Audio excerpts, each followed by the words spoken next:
Hey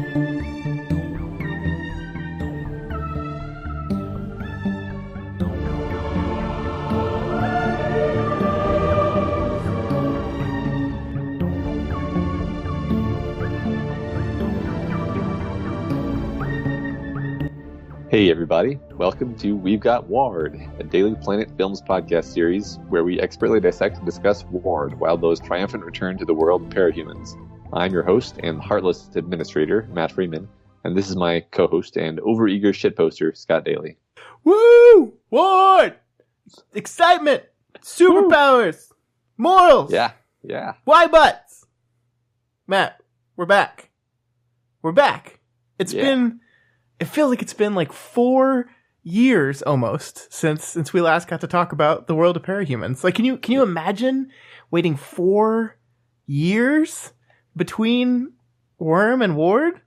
I mean, like, what would that do to a person just like stuck having to wait 4 years for that? But it was only a week. It's only a week. It's a long week. It's a long wait, but we're here to talk about Ward.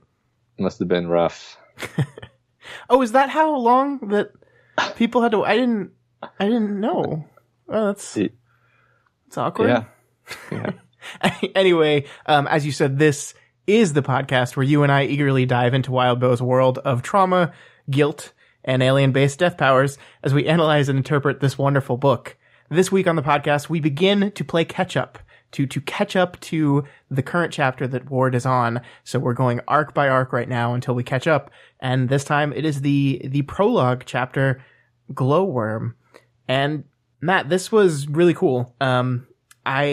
I quite enjoyed, it's all Parahumans Online style. So we've had these chapters before, but never like an interlude or an arc long version of this. And, it was fun to see, to be introduced to new characters via this thing. This whole thing is like one giant like setup. Like there's mystery. There's not a lot of resolution to anything in this prologue, which makes sense because it's a prologue. But it was fun. It was fun to dive in here. Yeah, I'm a sucker for this kind of format, honestly. And it does really lend itself to being a prologue because you kind of feel like, I mean, there's only a point of view character in the sense that you're logged into someone's account and you're watching what they're doing. Yeah. But it also kind of feels like you're the one reading the Parahuman Online forums and you're catching up with the world as it stands now. Yeah. And that's kind of fun. You're poking your nose around. You're like, oh, what does this mean? That's interesting. What could that be? Right. And which is exactly where you should be, I think. Yeah. And I think we're going to get into examples of where I think Wildbow uses this format to his advantage. But one of the big ones I think is that there is a lot of mystery surrounding this. We don't know who these people are.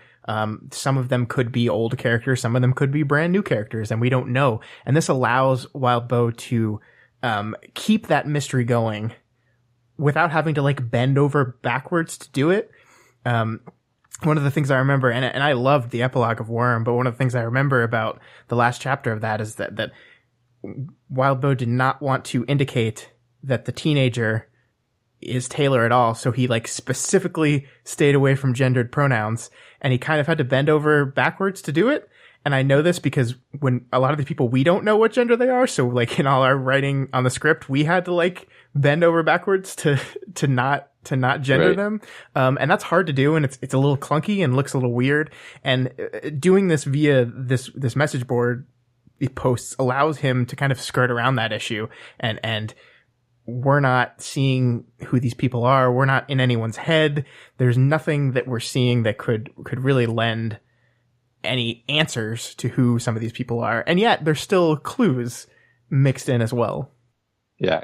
And they manage at the same time to be fascinatingly compelling, sort of generally different sorts of train wreck human beings in a fascinating way. Yeah. So that's cool. And that makes you really excited to get into it. Absolutely. The one thing I left, it's funny. I read this for the live tweet and I thought I would have a lot of things to say. And then as we went through our analysis, I couldn't believe how much there was to talk about here and how much was going on. And a lot of it is still a mystery to me, but this is a very dense prologue. It really is. When you get down to it, when you dive into exactly what he's doing, exactly what's going on, it's really dense. And yeah. I was not expecting this episode to turn out as long as it's going to be, but I should have by now because it's us. Yeah. But the one thing I left with this is that I am very excited to get into the story proper. There's so much conflict set up here, so many characters new and presumably old, that I'm pumped. I'm pumped. Yeah, me too. And I'm excited to start talking about this prologue and the techniques that are employed here. But first, I think we need to do some announcements, some table setting for the new show. Yeah, because this is a new show, and we're kind of in this weird limbo right now because while we have moved on to the new show, our show format is not really gonna change much until we catch up. So like for the next 3 weeks, at least we're going to be doing full arc long coverage. We're going to cover it in very much the same way because you've already read these chapters. I am reading them for the first time. So it's going to feel very, if you've listened to We've Got Worm, it's going to feel very similar to that. We're not going to do a lot of that changing until we catch up, and then things are going to shift and change a little bit at that point. So the next month or so, you're probably going to experience the show about as it was before. Yeah, with a few, I think, changes that we'll get into right now. Yeah. I think you want to just take these one by one. Yeah. So Scott and I agreed, and I think a lot of people will be glad to hear that we're probably going to try to minimize the morality talk. And by that we mean, like, I think there was a certain attractor state of the podcast, which was discussing Taylor's actions in the light of morality, and regardless of whether we were trying to do that, I certainly think that it came off that way. And first of all, there's no reason to assume right now that this story will have the same sort of themes and thus will lend itself to the same sorts of conversations. But also, I think we've learned that that's probably not the best. It's probably not our comparative advantage just to talk about morality. It's probably more to talk about literature and stuff, you know? Yeah. So, yeah. And I think, I mean, as with anything, I think there are going to be moments when our personal feelings are going to slip in a little bit. Like if there's something that I personally think is disturbing or wrong, I might react in a way that indicates that is how I feel.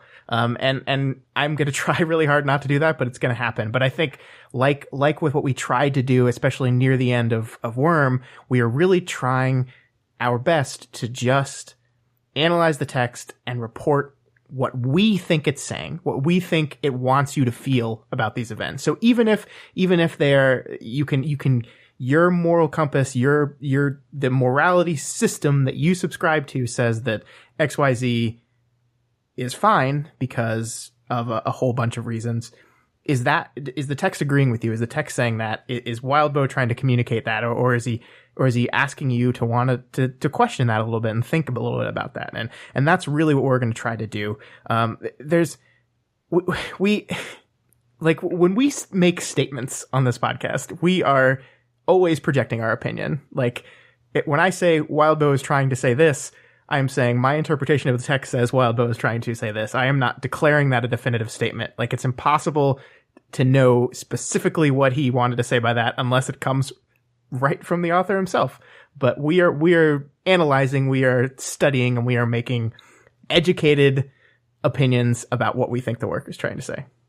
Yeah, of course. And it can't be anything other than that. And, right. And I think it may be hard to keep that in mind, but it certainly becomes tiresome for us to preface everything we say with, in my opinion. Yeah, we're not going to do that. Like it's just no. it's unreasonable to have to say in my opinion every time. So here, the first episode of the show, everything I say here is in my opinion. Yes, not me though. Everything I say is true. Oh well, there we go. Yeah. All right. So moving on.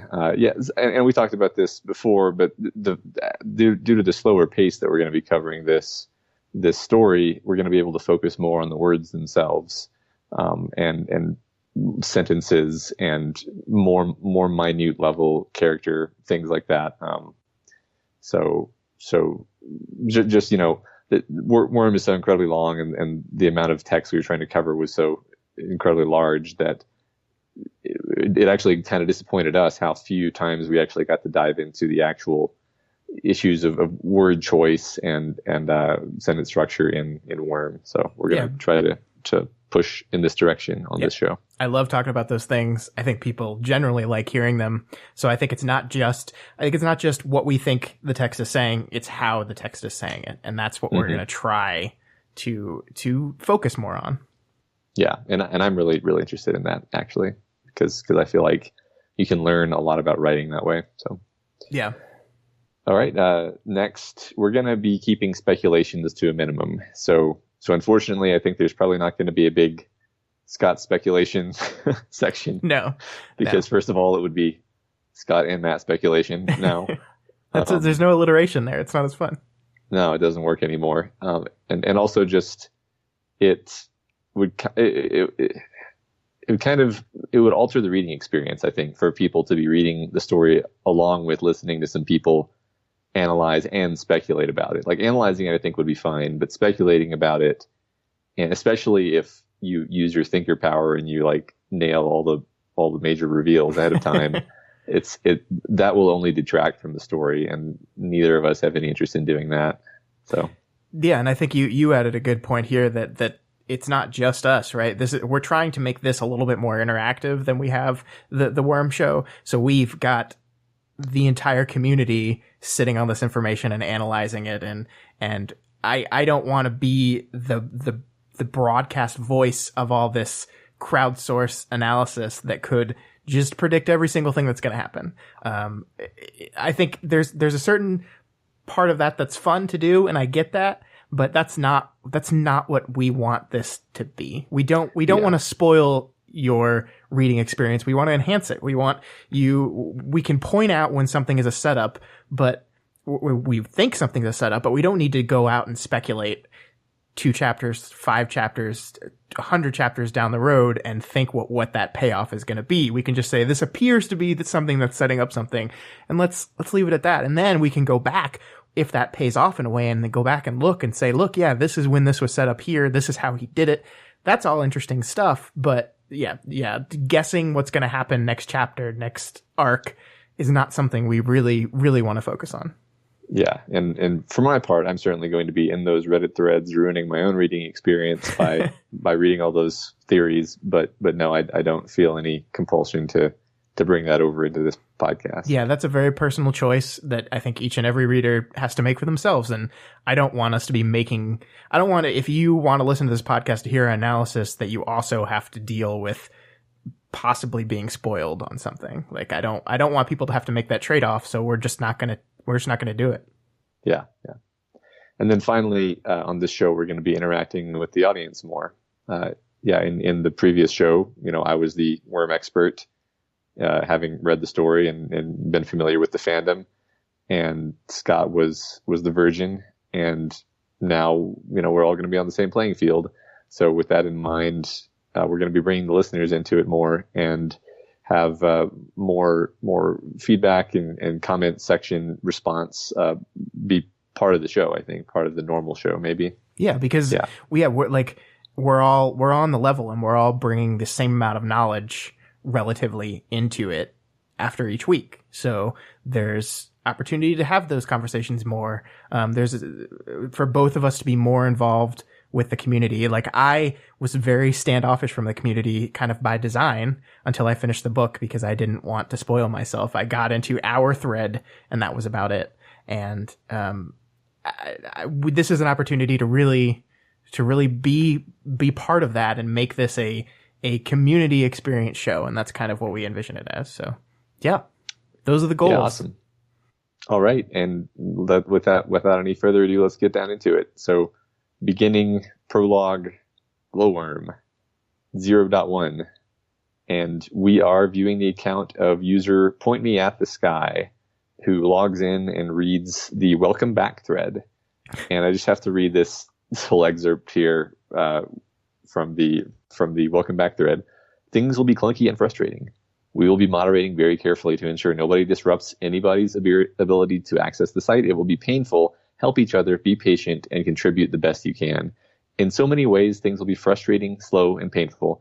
Care, helpfulness, patience, and contribution will make literal worlds of difference in so many ways. But we're back. Stay tuned for bigger, better things. Bear with us as we sort through it all. So I'm really glad you had the same reaction to this that I did. Oh, you mean Wildbow talking directly to his audience? Yes. That reaction? Yeah.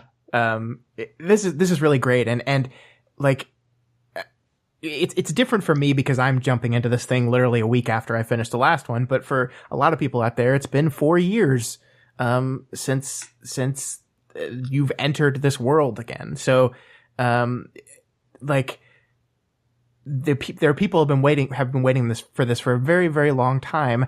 And this opening salvo in this prologue is like talking directly at them. And it's great. And it's great in the exact way that I love Wildbow's writing sometimes, in that this thing is operating on both the textual and the metatextual level. Like within the world, this is kind of setting the stage for a lot of our themes and our discussions and the conflict that's going to be around this story, or at least this prologue, guessing the rest of the story. But we see that things are kind of slowly and painfully returning to maybe like an equilibrium right before things clearly are going to go bad. We get our first big hints at one of the big themes of the prologue. Mostly this theme is mostly echoed by that group of chat room team that we spend a lot of time with over these few chapters. The idea that it will be painful, help each other, be patient, and contribute the best you can. We're in this post end of world now, and helping each other, working together, like a thing that was so important to Taylor during the course of Worm is almost now more important in the world of Ward. Like people banding together and working together because the world is limping along at this point, and people need each other a lot right now. And so that's a great way of defining that. But then, yeah, it's on that metatextual level. Wildbow is talking about Ward itself. It's a celebration of this world being back. It's a thank you to those people who worked really hard on the back end that set all this stuff up for him. It's to get everything up and running. And it's an ask to all the readers out there. It's an ask to people to be patient, to contribute, to bear with us, because this is going to be different, but bigger and better things are coming. And that's just a great way to start this thing off. Yeah, I completely agree with every bit of that. I love that. I think, was this user Hope in Pithos, was that the one who posted it? So it was something like that. Yeah. And I recognized I think Pithos just reminded me of like one of the dragon suits. I was wondering if this was like dragon or something, but I don't know. Oh yeah, that could, I didn't even think about that. I forgot about that suit's name. I am now convinced that is true, because yeah, I mean, it would very much make sense for Dragon to be the one spearheading all this tech stuff. Yeah, that's the kind of thing where there's a lot of stuff like that littered in the prologues where you're like, well, that could be, and then sometimes it's proven to be that, and then sometimes you're just like, okay, well, maybe we'll find out later. Yeah. So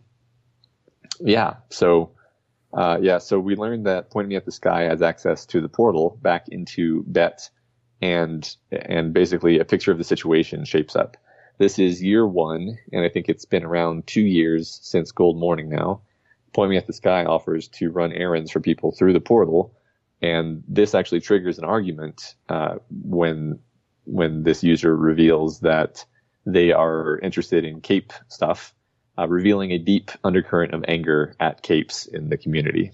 Yeah, and again, I think, like we loved talking about on Worm, the first chapter sets up a lot of the themes of the next section of the book, and we're seeing some of the main conflicts and the themes around them start to develop a little bit here.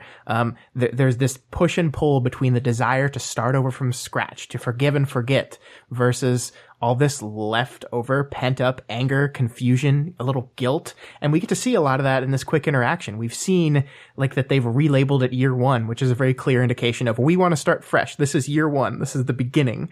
And you know, we know about the amnesty for Capes that went on through the epilogue of Worm. That, again, shows that this strong desire to move past the past and embrace a different looking future. But on the other hand, you have this user Bodhi5 kind of representing those that aren't quite ready for that forgive and forget. People are angry. People are confused. And we learn a little bit later that while everyone knows that Scion was responsible for the end of the world, how he was defeated remains a mystery amongst the normal people of the worlds. And so there's this secret, these lies, this dishonesty that is frustrating people. These are pretty heavy themes going on here just right at the beginning.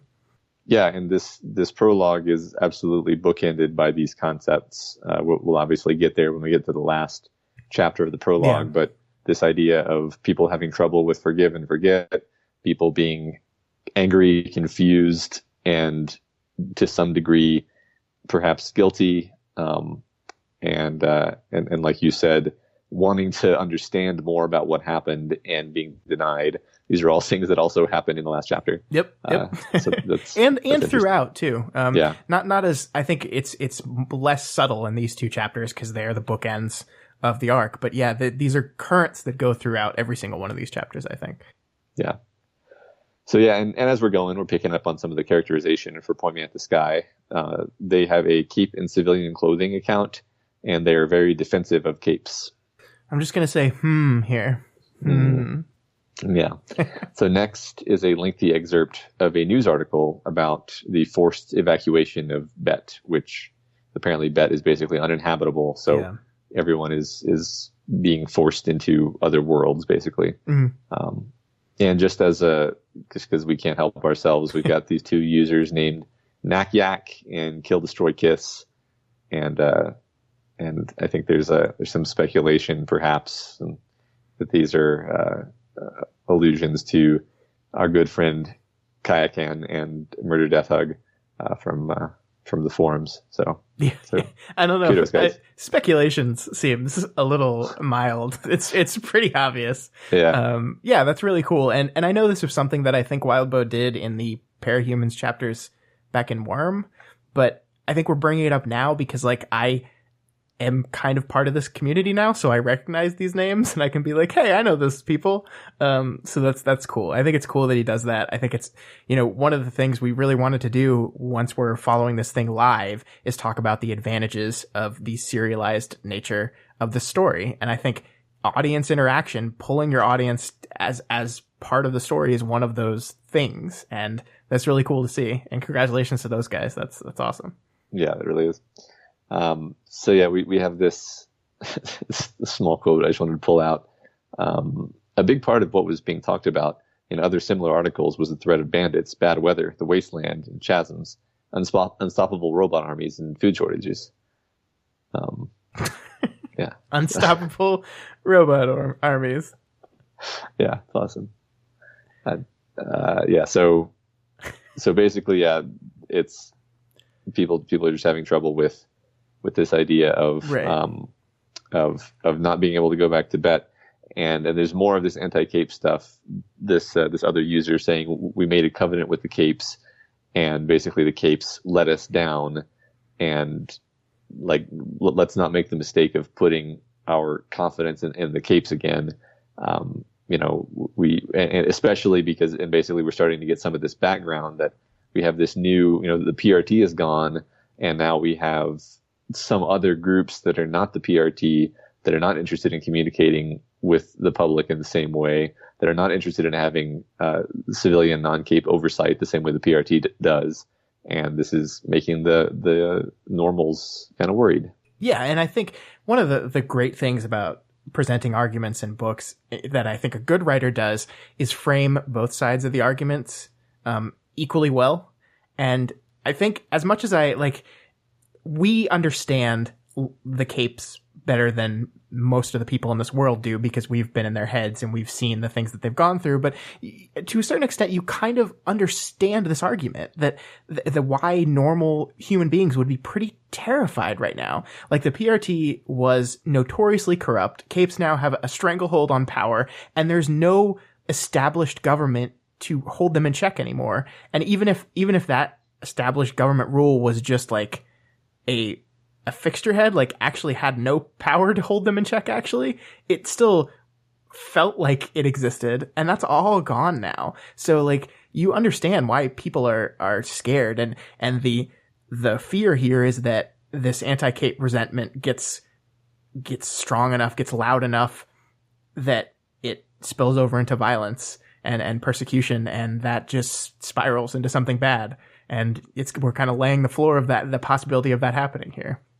Yeah, I mean, again, we don't really know what the world looks like right now, but not much time has passed, and in our epilogues, we had that Nemo or Nero, yeah, it was Nero. Did you do that on purpose? I sure I did. And if it's anything like that, then you can easily understand people getting fed up with capes. Yeah. Right. And the fear here is almost not just that the capes themselves become persecuted, but that some of the less upstanding capes get afraid enough that this is going to happen that they strike first. And then that goes bad real quick. Yeah. This seems like we're setting up a bit of a powder keg situation. Yeah. Yeah. Just a little bit. It's wonderful. Yeah.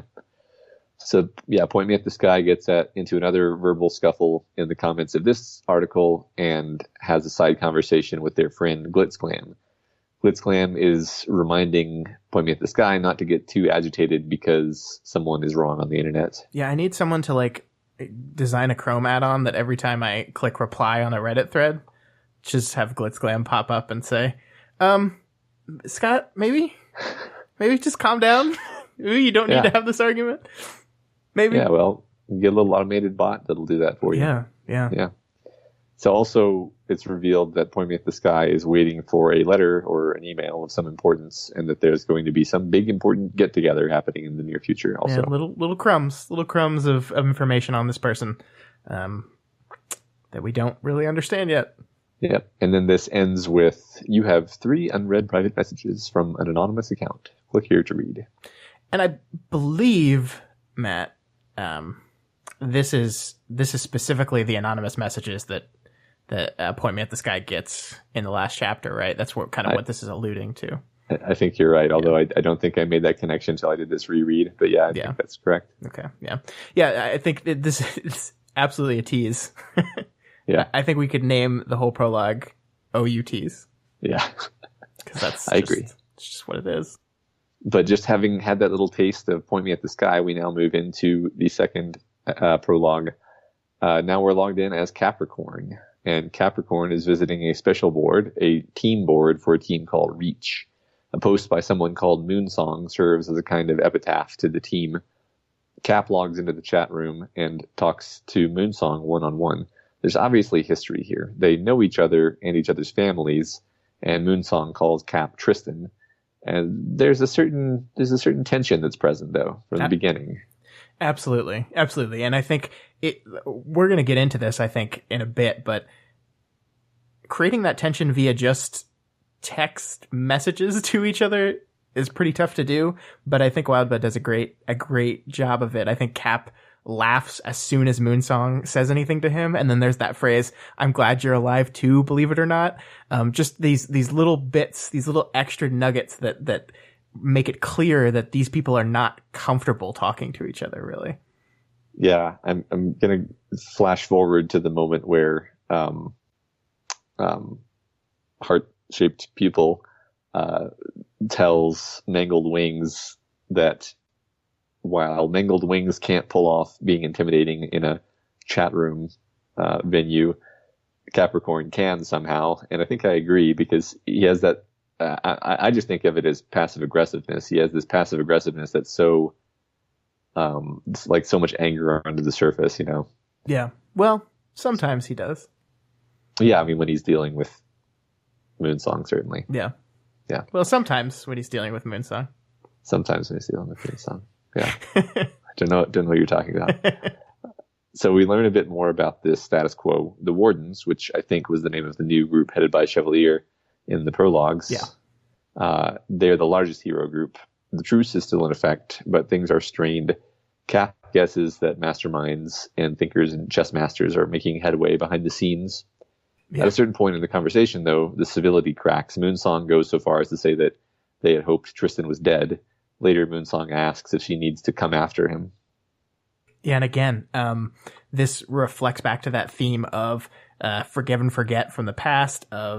It seems like we're discussing past grievances a lot. That this general conflict between one person wanting to move on and starting fresh, and then someone else still being tangled up in these old hurts, these old wrongs that have been done to you. And we see that a lot here. Like you were always mean to Furcate is what Cap accuses Moonsong of, be like, you're just like your father's daughter. And there's a lot of animosity here, about things that happened in the past. And it's illustrating that push and pull conflict about moving on or living in the past, again and again. Yeah. And they basically agree in the end, like the only way we're going to move on is if we have no contact with each other, basically. That's what it seems like, although that's not what happens within this very chapter.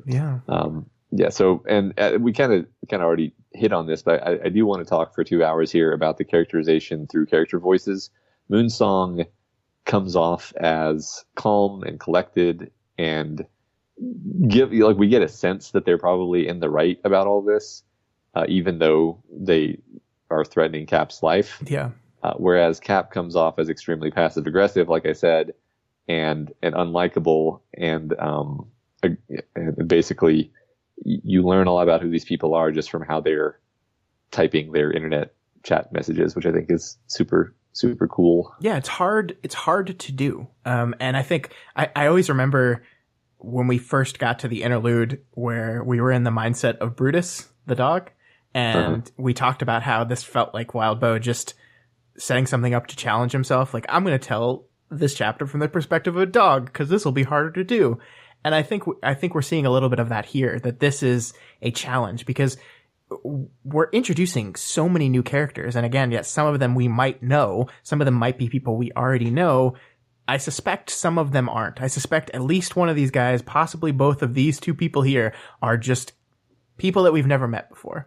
And so characterizing them is important.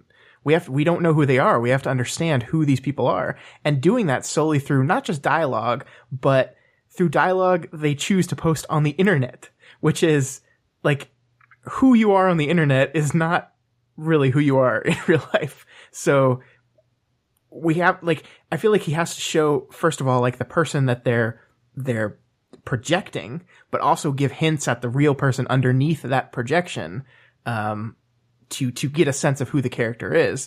And I think we're going to meet a character next chapter who I think exemplifies this almost perfectly. But it is amazing how much just via this little interaction, this little back and forth conversation, we kind of get the feeling of who these characters are. Yeah. And we're going to see more and more of that going forward. But yeah, that I figured this is one of the first times that we get the opportunity. So yeah, point that out here. And I just love the way this ends with Moonsong. Tristan, Cap, yeah. Moonsong. When I said I was wrong in how I handled things, I wonder every day if I should have gone further and killed you. Cap, lovely. You had to spoil it. Cap is disconnected. I just love that so much. Yeah, it's great. It's great because, like, I remember he like does dash and it's like, nobody scroll up past here. From now on, all this is just me saying good stuff. And he's like giving his like soliloquy about his teammates, and then Moonsong's just got to come in and twist the knife one last time. Like, we're not really sure who's in the right here because it does definitely seem like Cap is kind of a passive aggressive prick, as you said, but it also seems like Moonsong, like they just can't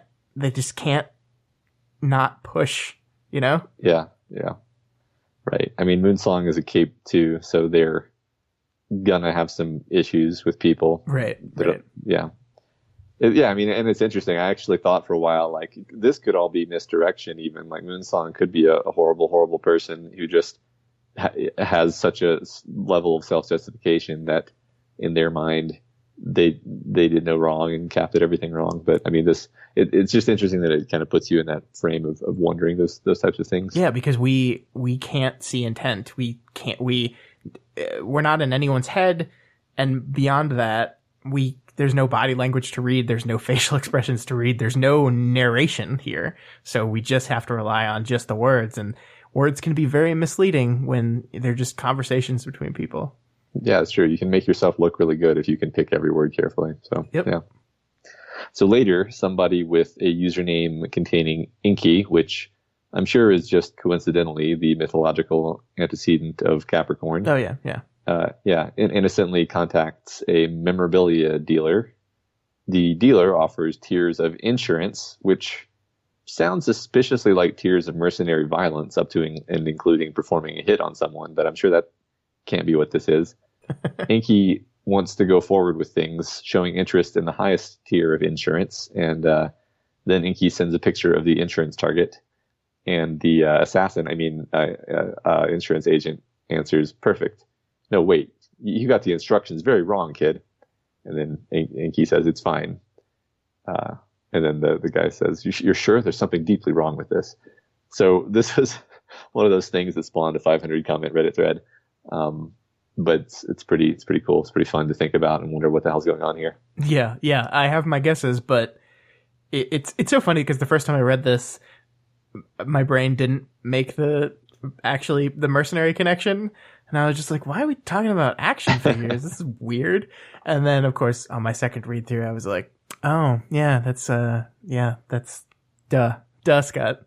Yeah, I took a couple of iterations of like, well, I don't want to just take the simplest explanation that it's an assassin or something. And I was like, well, maybe it's literally like a cape protection, like bodyguard thing. And they're obliquely pretending they're talking about protecting action figures, but actually they're going to protect. But no, it's like he slips out of his idiom enough for it to be clear that he's talking about murking people. So, Yeah.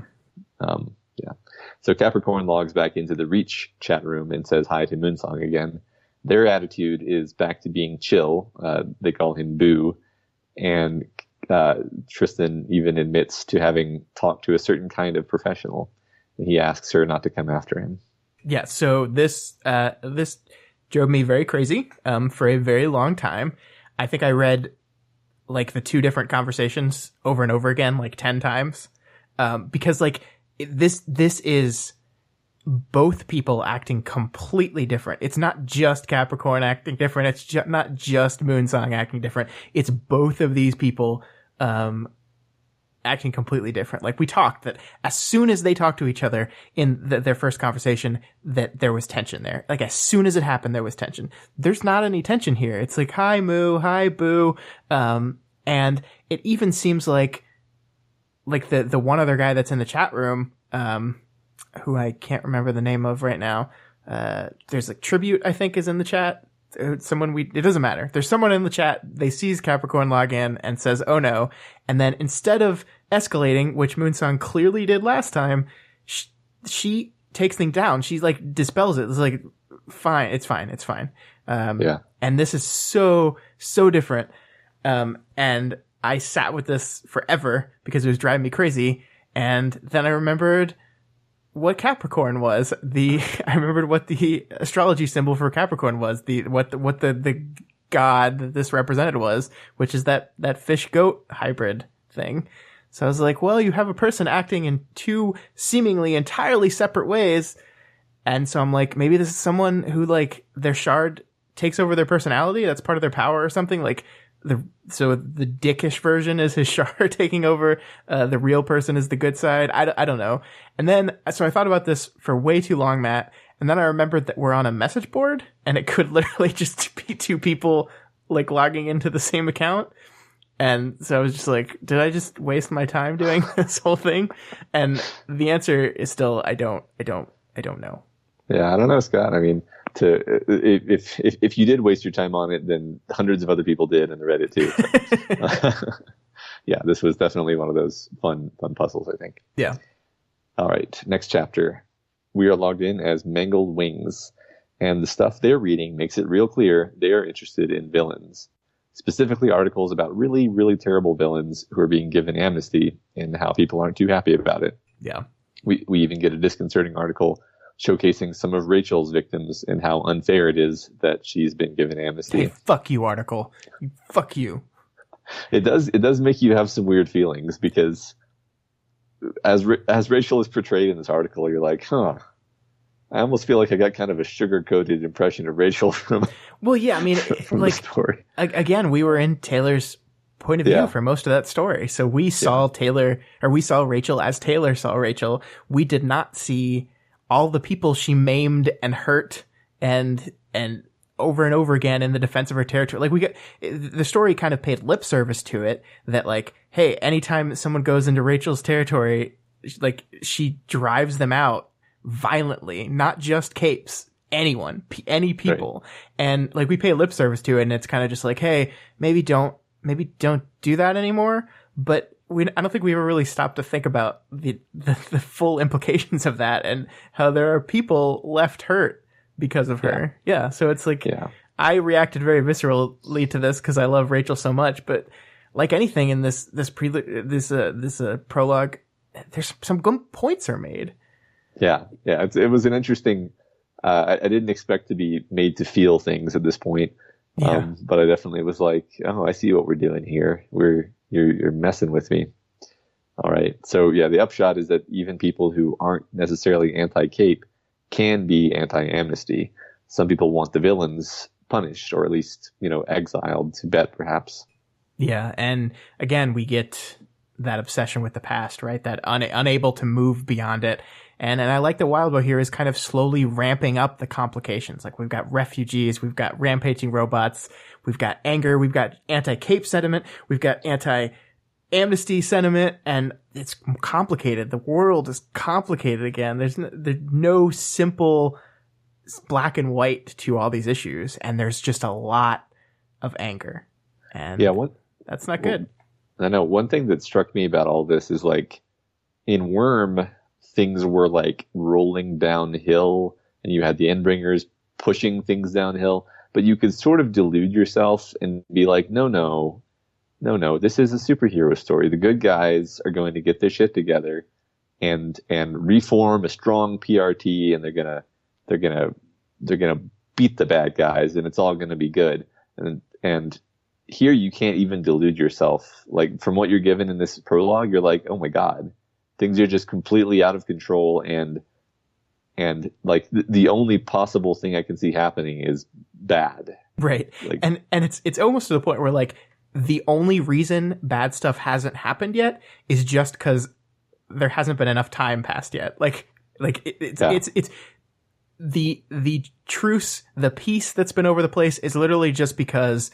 And I think Mangled Wings kind of exemplifies this here in a bit, that people aren't going to act. They're not going to make their move until they're from a position of power. And it just takes time to recuperate from the events of the last book. So they're just off on their own building that power. So there is no doubt in anyone's mind, reader or person in the world, that this is going to boil over. It's just a matter of time.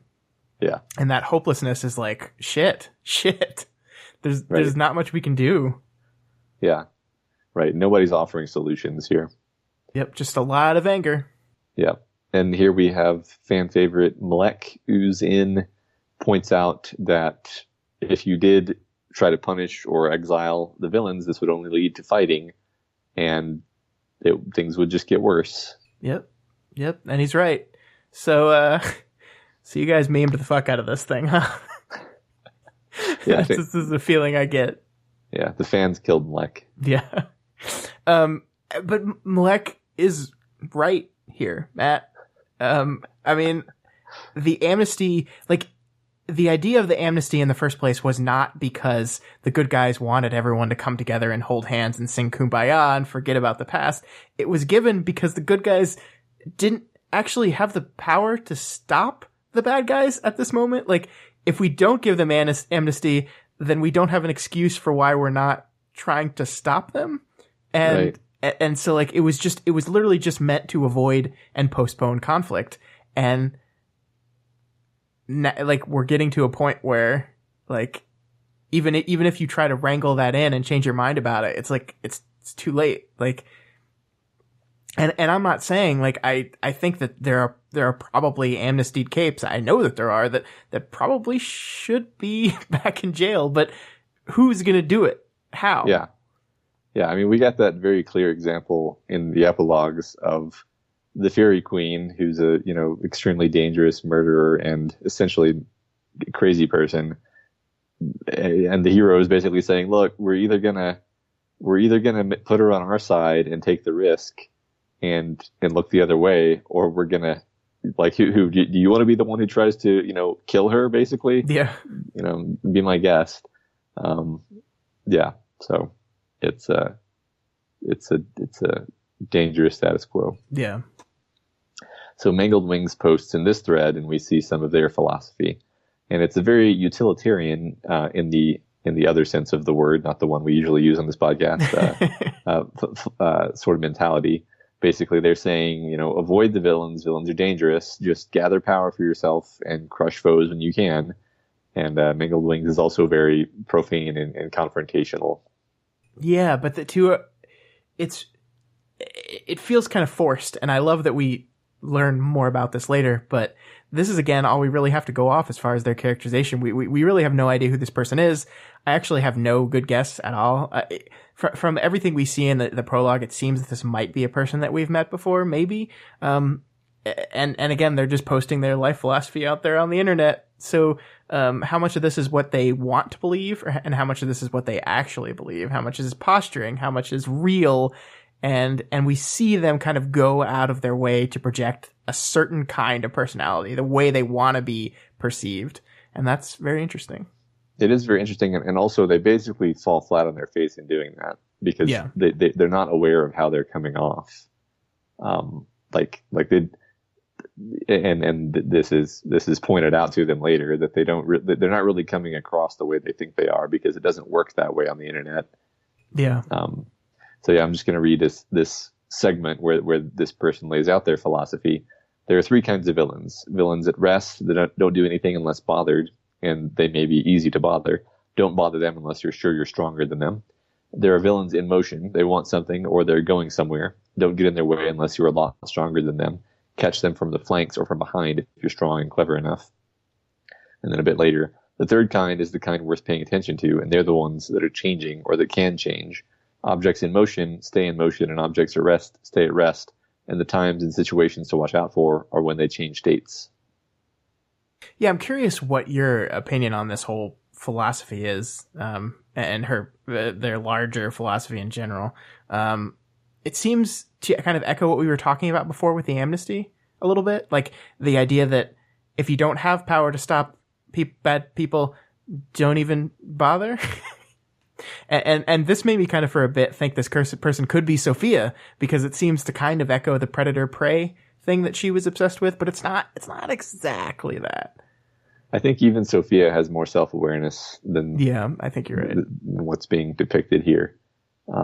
In terms of the philosophy, I think this person takes all these ideas very seriously and may even know what they're talking about, but it's funny that like their degree of self-seriousness almost undermines them, if that makes sense. Right. Yeah. It comes off as silly. And I think even in my live tweet, I called them stupid. And I don't think that was fair, because I don't think this person's stupid. I just think they don't know how they're perceived.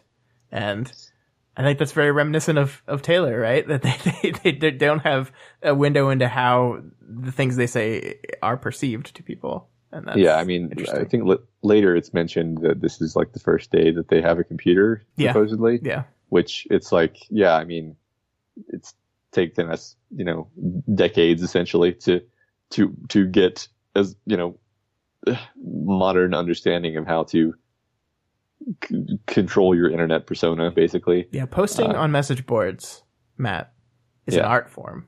It absolutely is. It's an art form. Yeah. Somebody in a later post posts a Valkyrie interview, and they're asking, I can't make any sense of this. Who's this Valkyrie person? And furthermore, who's this Green Maiden character? Oh, it's just Matt. It's just someone from the past. It's not important at all. Yeah, past is not important. Mangled Wings admits that they're a villain, and basically, they identify as a villain, which is a bit of a questionable thing to do at this point in time. And they must be dormant, or else they would run afoul of the amnesty. So it's weird that they would admit to that in public. Yeah.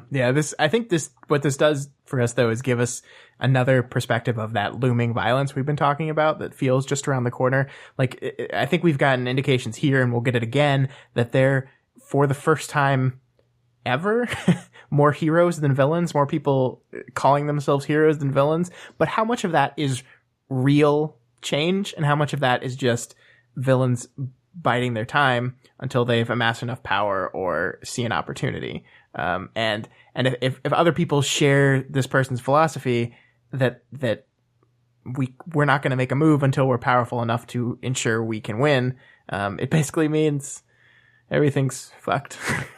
Yeah. I mean, we're already quite familiar with the theme of people who call themselves heroes not acting heroically, right? And people who call themselves villains essentially really just being people who are willing to do what needs to be done to protect people. And ultimately, I agree with you that I would suspect that a lot of these hero teams are opportunistically hero teams. Right. And seems likely. And this, I think this gives you a certain level of respect for Mangled Wings, because at least they're being honest with themselves. I am a villain. That's who I am. And that's what I'm going to do. And I'm going to do my thing. And I'm not going to sugarcoat it. I'm not going to pretend like I'm something I'm not. There's a certain amount of respect to that, while they're also clearly pretending to be something that they're not, to a certain extent, in the way that they post. I like that. Yeah, I think Panacea's father, I forget his name, I think he would approve of that sentiment of knowing who you are and embracing the monstrous nature. Yeah. Yeah, I forget his name though. Point Me at the Sky witnesses this this admission of being a villain and reaches out to Mangled Wings. Mangled Wings contacts them via private message, and they have a conversation where Point Me at the Sky walks them through the process of account verification.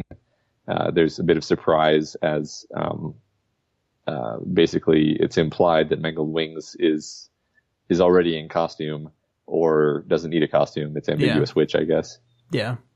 I read it as the latter. I read it as, no, I'm not in costume, but I don't care. Like, I don't, like, just like their willingness to be upfront with their hero villain identity, their willingness to be upfront as their true identity is immaterial to them.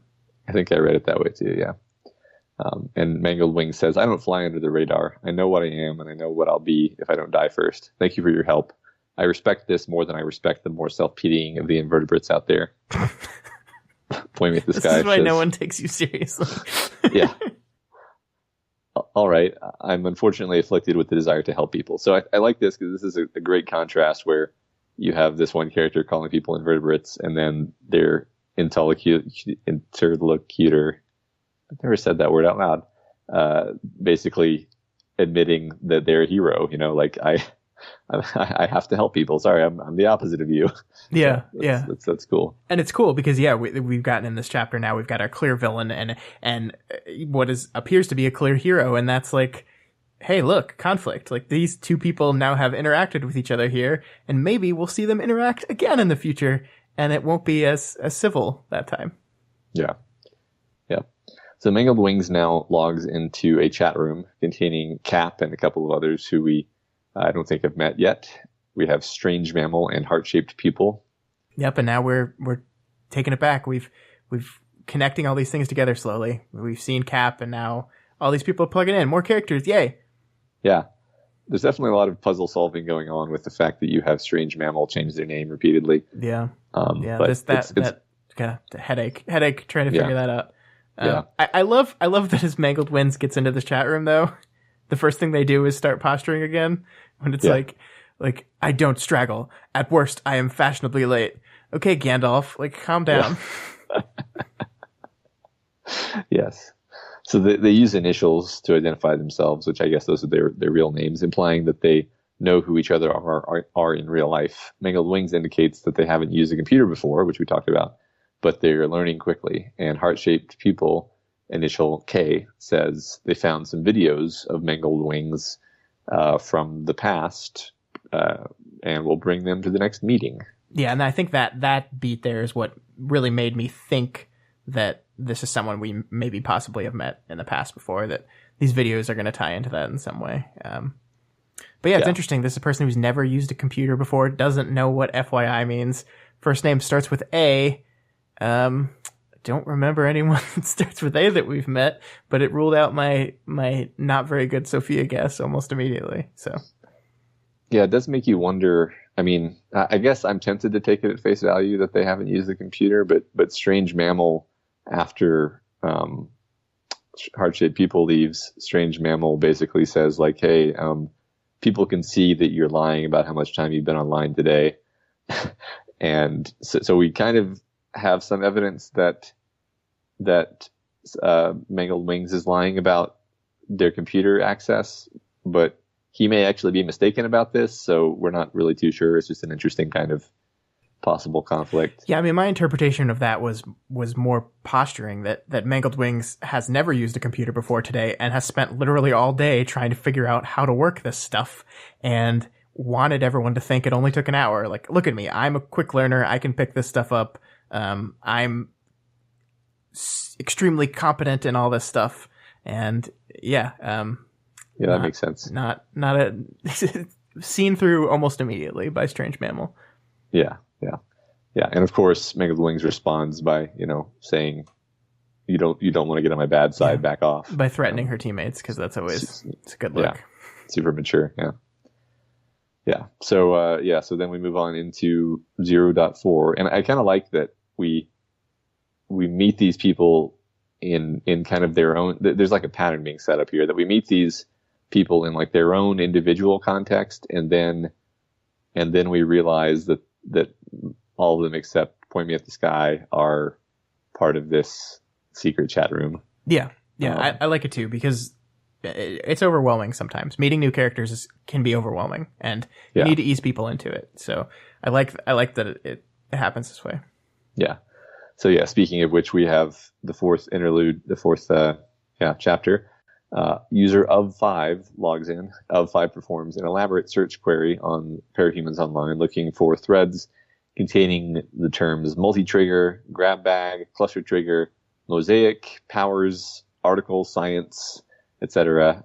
Basically, we get the sense very rapidly that they're looking up Word of God. I mean, world info on multi-trigger capes. Don't you wish you had read all those Word of God multi-trigger entries now, Scott? Huh? No. Okay. No. Yeah.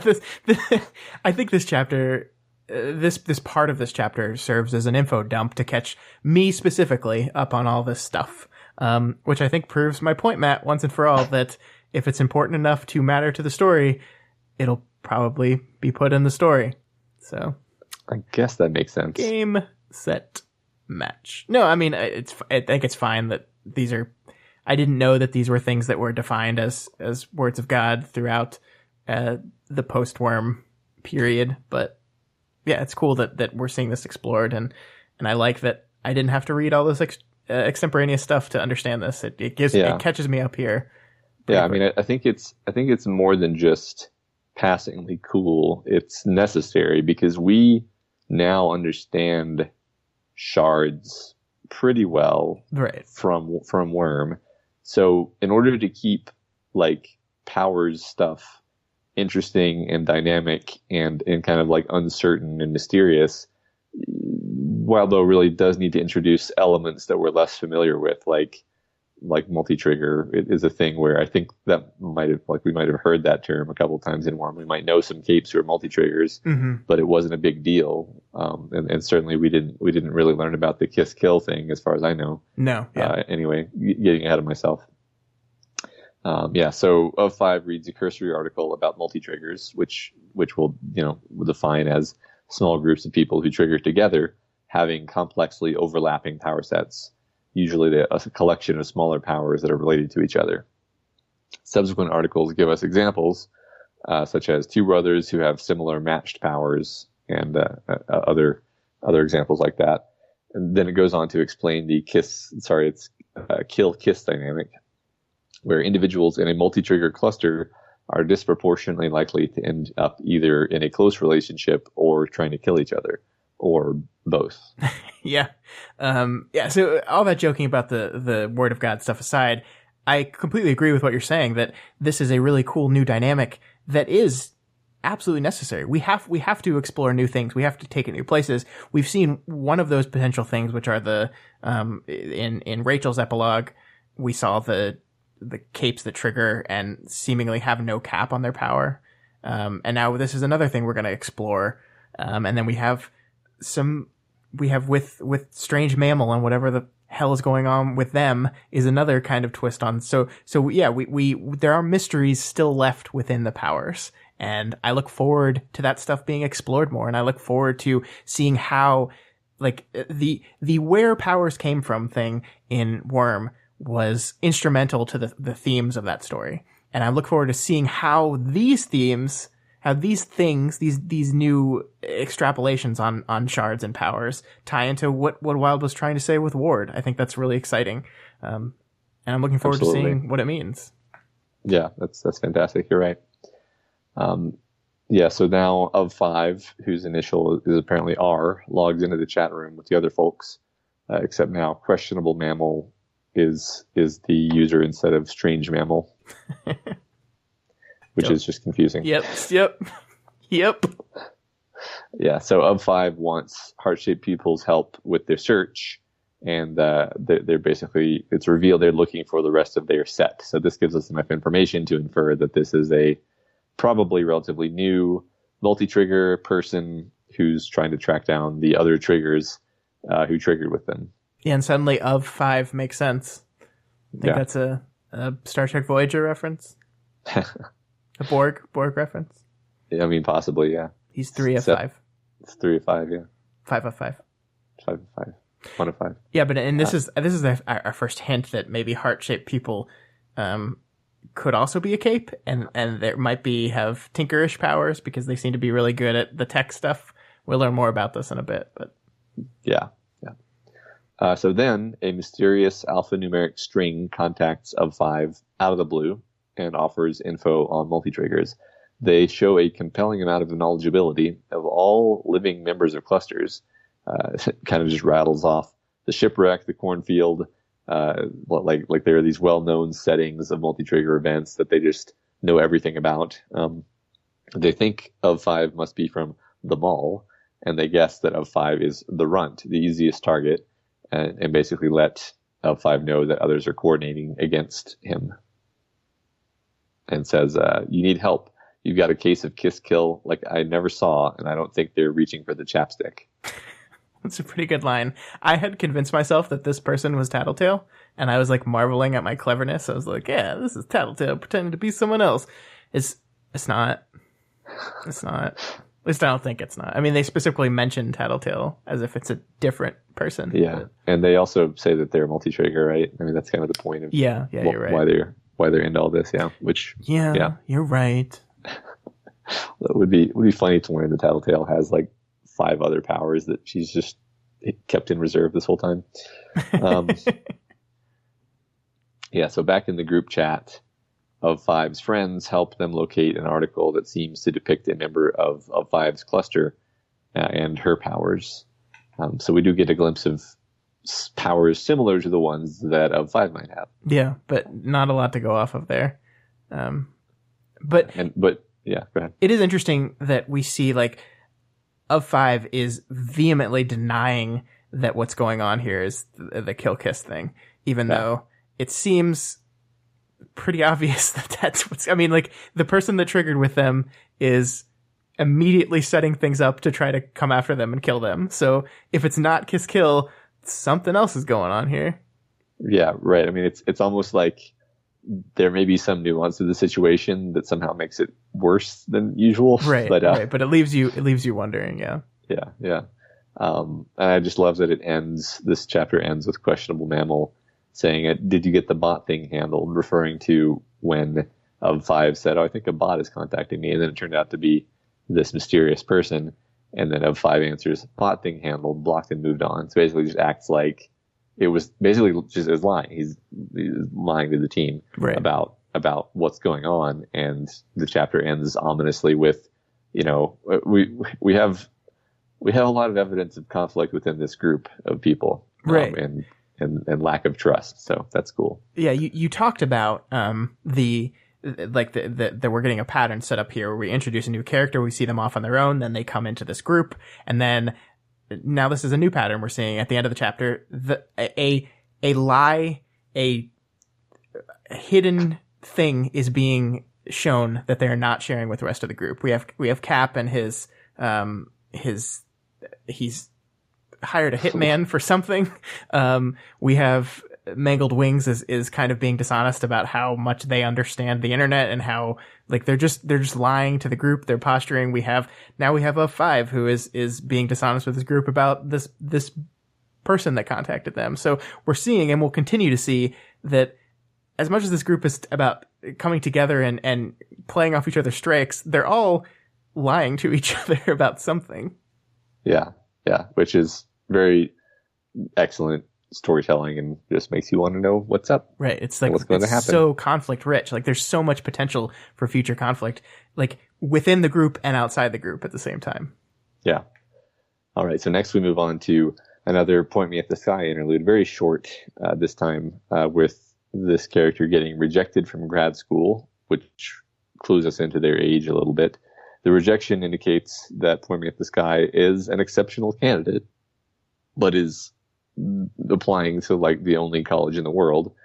And so they probably have to reject a lot of exceptional people. Yeah. They then get moral support from Glitzglam, their friend, who can't believe that Point Me at the Sky didn't get in.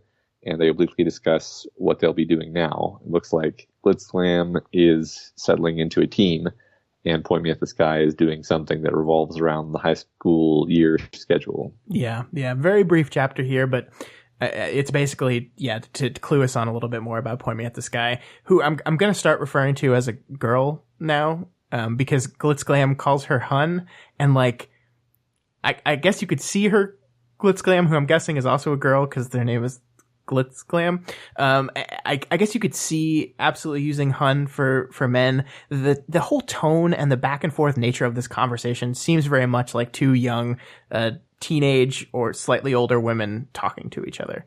That's the feeling I get from it. So that's my guess on that. All right. I guess I'm going to continue to use my non-gender pronouns and then probably slip up every once in a while, as I have been doing. Okay. Fine. Yeah. So, yes, next chapter. We have questionable Cephalopod logging out and curious Cephalopod logging in, which I like that because that immediately tells us, like, hey, all those name changes that you've been noticing, this is that person. Yeah. Yeah. Confused Scott has read this chapter 5 times. Still doesn't get it. Yeah. So the moderator contacts our POV user about their 32 usernames, and eventually they give in and they provide an image of themselves, which we're going to guess from context reveals them to be like a cephalopod, I guess. Like literally. Which nicely goes with the sort of software glitch which happens and their like mode of speaking in the chat rooms, which is always involves a lot of ellipsis bracketing their communication, suggesting that they're using some kind of accessibility software to type. So we pick up they're probably cape that changes form with some regularity, I guess. Yeah, there's hints about like an insect form in a few days. Avian, yeah.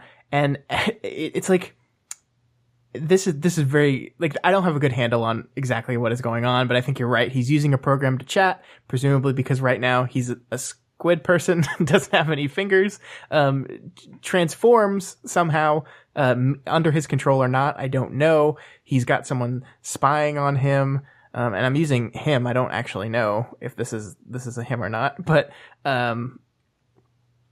and we get to learn who the person spying on them later is.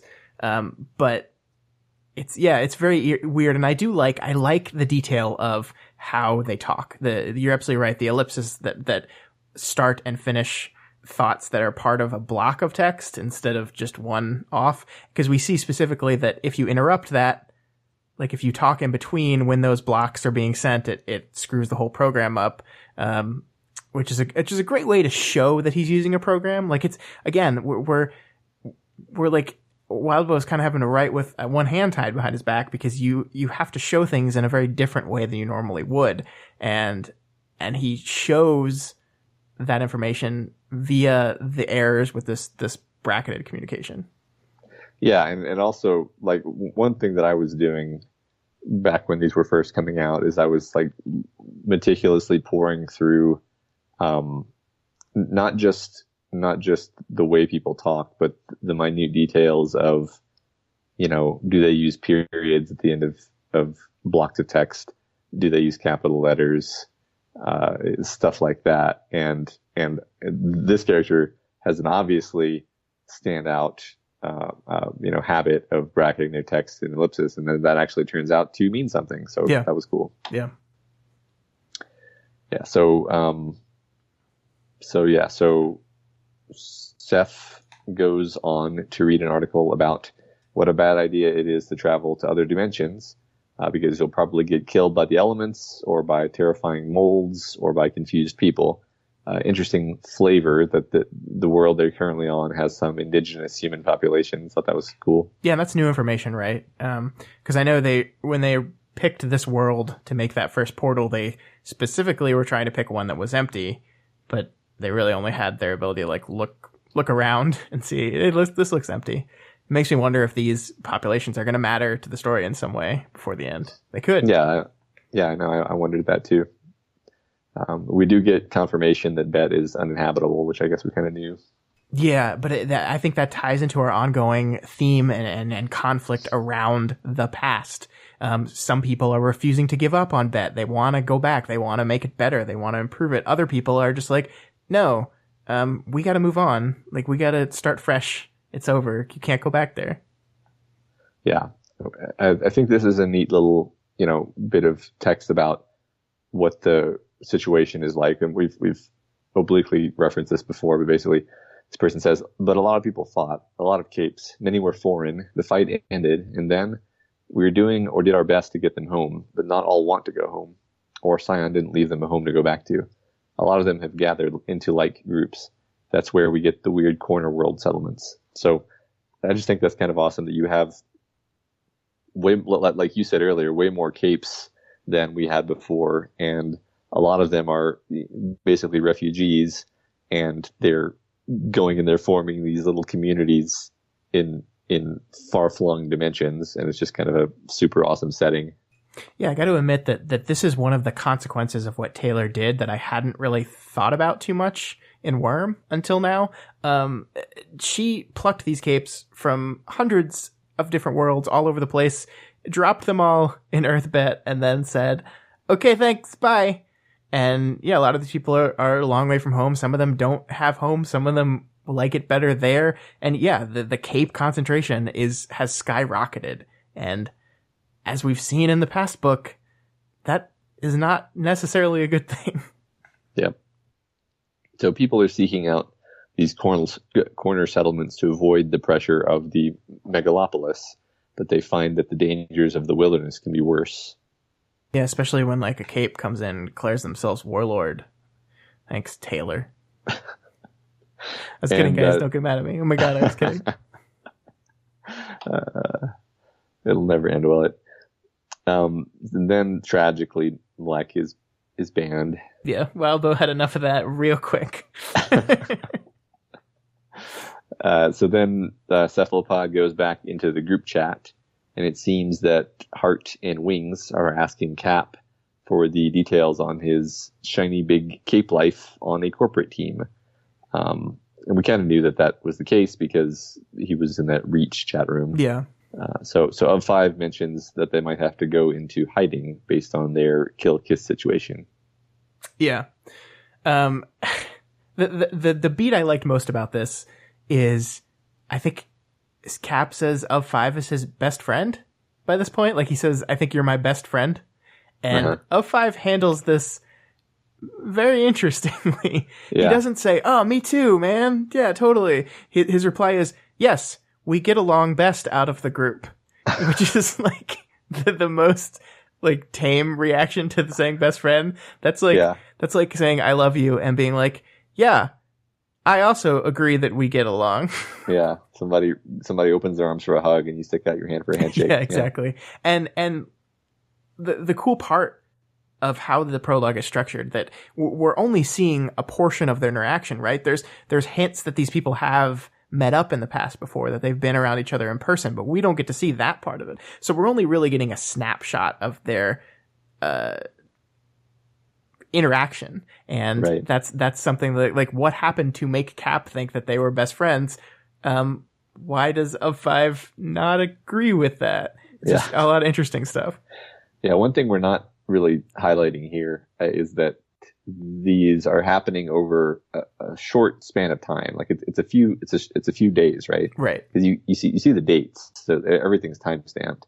So it's what, like 3 or 4 or 5 days or something for all this. Right. Yeah. Something like that. Yeah. Yeah. So everyone makes a big deal out of Mangled Wings offering her sympathies. Yeah, and that's funny because I think that ties in what we were just talking about, that days are going by. We're seeing them act differently. We're seeing Mangled Wings act differently than they did before. And is that the front that they're putting up is melting away as they get to know these people? Are they actually changing? We don't know, but it's interesting that we see it and that everyone else notices it as well. Yeah, I like that. So Cephalopod tells them that they've been looking at maps for where we want to set up. So there's an implication there that they're going to set up. Yeah. We see a bit of that weird passive aggressiveness from Capricorn, which Of Five sort of calls him out on. And then this kind of leads to Cap leaving in a bit of a huff. Yeah, more mysterious behavior and more conflict boiling right into the surface in this team. Yep. Then Heart-Shaped Pupil engages Cephalopod in a one-on-one conversation, like a one-on-one side chat. And they seem to, Heart-Shaped Pupil seems to be very nervously inviting Cephalopod on a date. And Cephalopod does not let her down too easily. 200 reasons why that's a bad idea. Because you're you and I'm me. No, and don't ask again. Yeah, this is really interesting. The one thing this does is establish that these two people are about the same age, which, considering how Heart-Shaped Pupil has been acting very young-ish, and we'll learn specifically that in the next chapter, but we see that these are probably the two possibly youngest people in the group. I like that you pulled out that line, because they say, because you're you and I'm me. So it's not just, hey, I'm a mutating squid person. It's also something to do with who Heart-Shaped Pupil is, what she is, and her past. And we learn a lot more about this in that next chapter. And it's a very good kind of setup for that there's something specific to this person that is kind of uncomfortable as well. Yeah, there's a ton of ominous stuff going on with Heart-Shaped Pupil. Yeah. Well, sorry, go ahead. Yeah, and here we go. You go ahead and finish. Yeah. I just wanted to point out that this chapter ends with another secret that's being kept, that Heart-Shaped Pupil is spying on at least Cephalopod. We can assume her, if she's reading the logs of him, that she's also reading the logs of everyone else in the chat. So here's another secret that they're keeping from the rest of the people. Yep. Yeah, that's true. That's following the pattern. And then we segue nicely into Heart-Shaped Pupil's profile, who seems to have some weird settings enabled. So right off the bat, we see this person is actually tinkering with their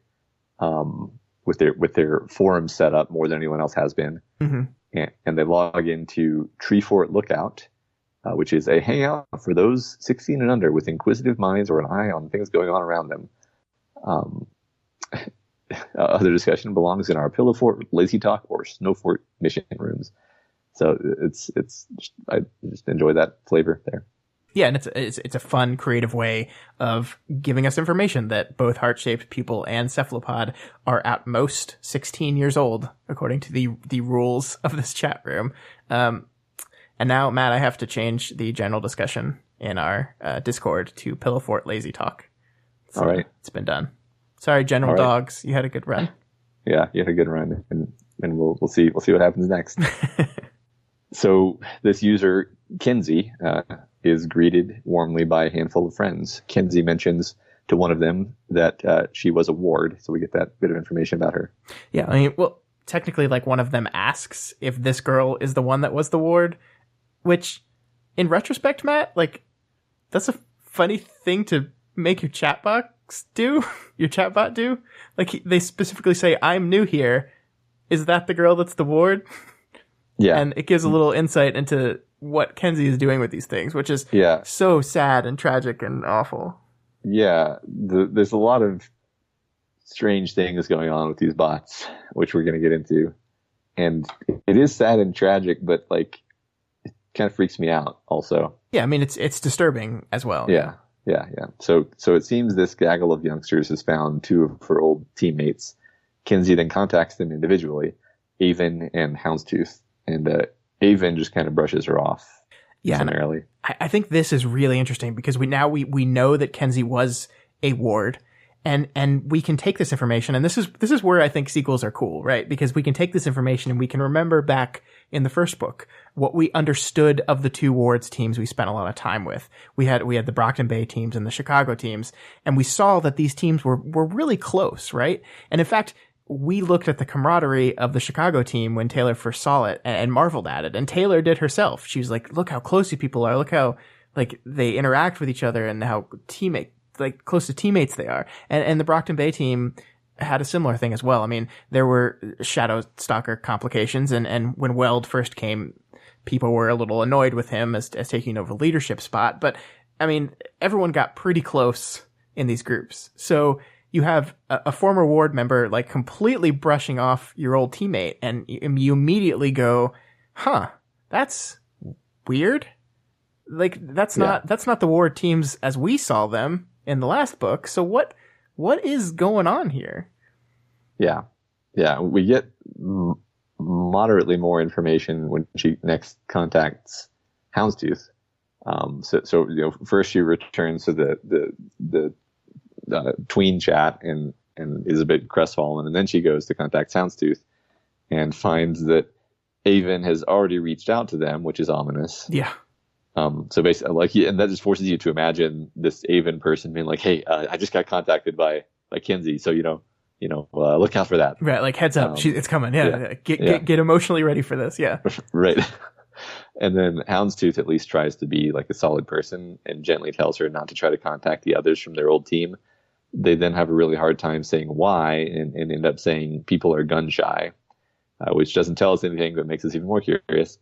Heart-shaped people, Kenzie then goes on to ask if they can have a business relationship at least. Maybe she can do Houndstooth a favor. And Houndstooth says yes. But interestingly, I think Kenzie interprets this as a "don't call us, we'll call you," like fake acceptance. Yeah, which it kind of is. I think Houndstooth said specifically, "I've given your contact information to the other members. If they want to talk to you, they'll reach out. Stop looking for us." Yeah, and so we've had these two very uncomfortable conversations, and what we've gleaned from it, what it seems, is that whatever Kenzie's power is, it's kind of disturbing, and it's kind of makes people uncomfortable. And it does have its uses. Obviously, we see Houndstooth sees that there's a use for this power, that they're willing to say, yeah, let's have a business relationship, and that the wards and the PRT in general was willing to put this person on a team to use their power. But people don't like it. It makes them uncomfortable. She seemingly was never really a member of the team proper. Like, it was never that kind of camaraderie, that friendship that we saw in those other teams. Yeah. Very interesting stuff. Yeah. So then back in Treefort Lookout, one of the young teens says, Tattletale took on a new mission that's taking her to Earth N.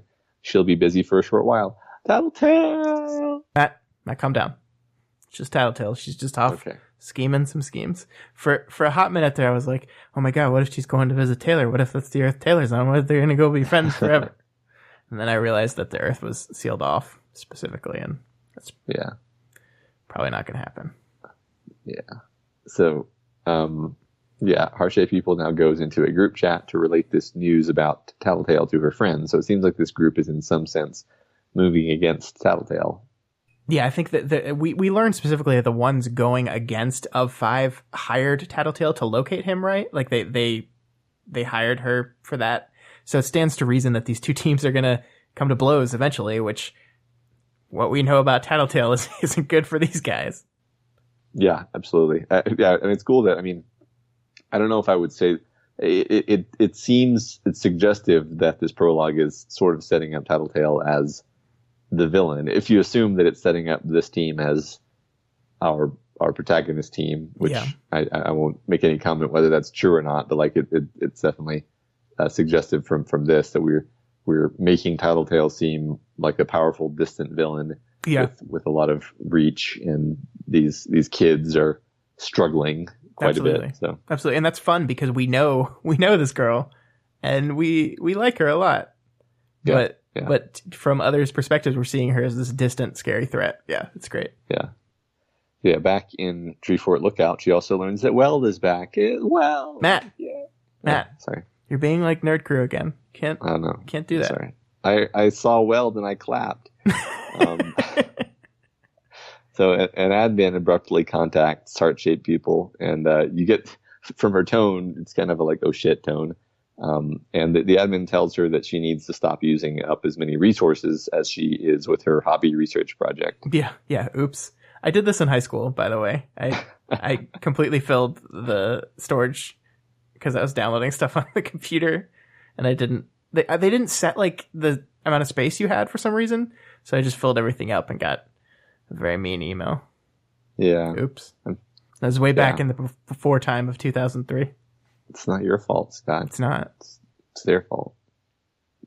So she returns to Treefort Lookout, and it's hard not to feel a sense of melancholy as she systematically kills all her friends, who, of course, were just chatbots the whole time. Yeah, if we get quiet for a minute, I think we can even hear them screaming. Yeah, I know. But I think this is actually I love how this is done, right? And again, this shows how Wildbow can creatively use this format to convey information to us, because Kenzie logs back in, and then we see this line. We see, you have been auto set to away as you have been idle for 5 minutes. And then the next thing we see is that them killing their first bot. So you presumably get this idea that Kenzie logged it back in, and then for at least 5 minutes just sat at her desk staring at the screen, wrestling with the fact that she has to kill these guys. And it conveys the fact that, real or not, they were important to her. Yeah, absolutely. And also, you can sort of see why in the sense that they're providing different needs to her. Some of them more obvious than others. Like some of them, we have Dogtooth, who, when she kills it, it's like, it says like HT bot killed. So we have Dogtooth, Houndstooth, Houndstooth. Like she made a bot of Houndstooth, and then also Goatfish, Catbot.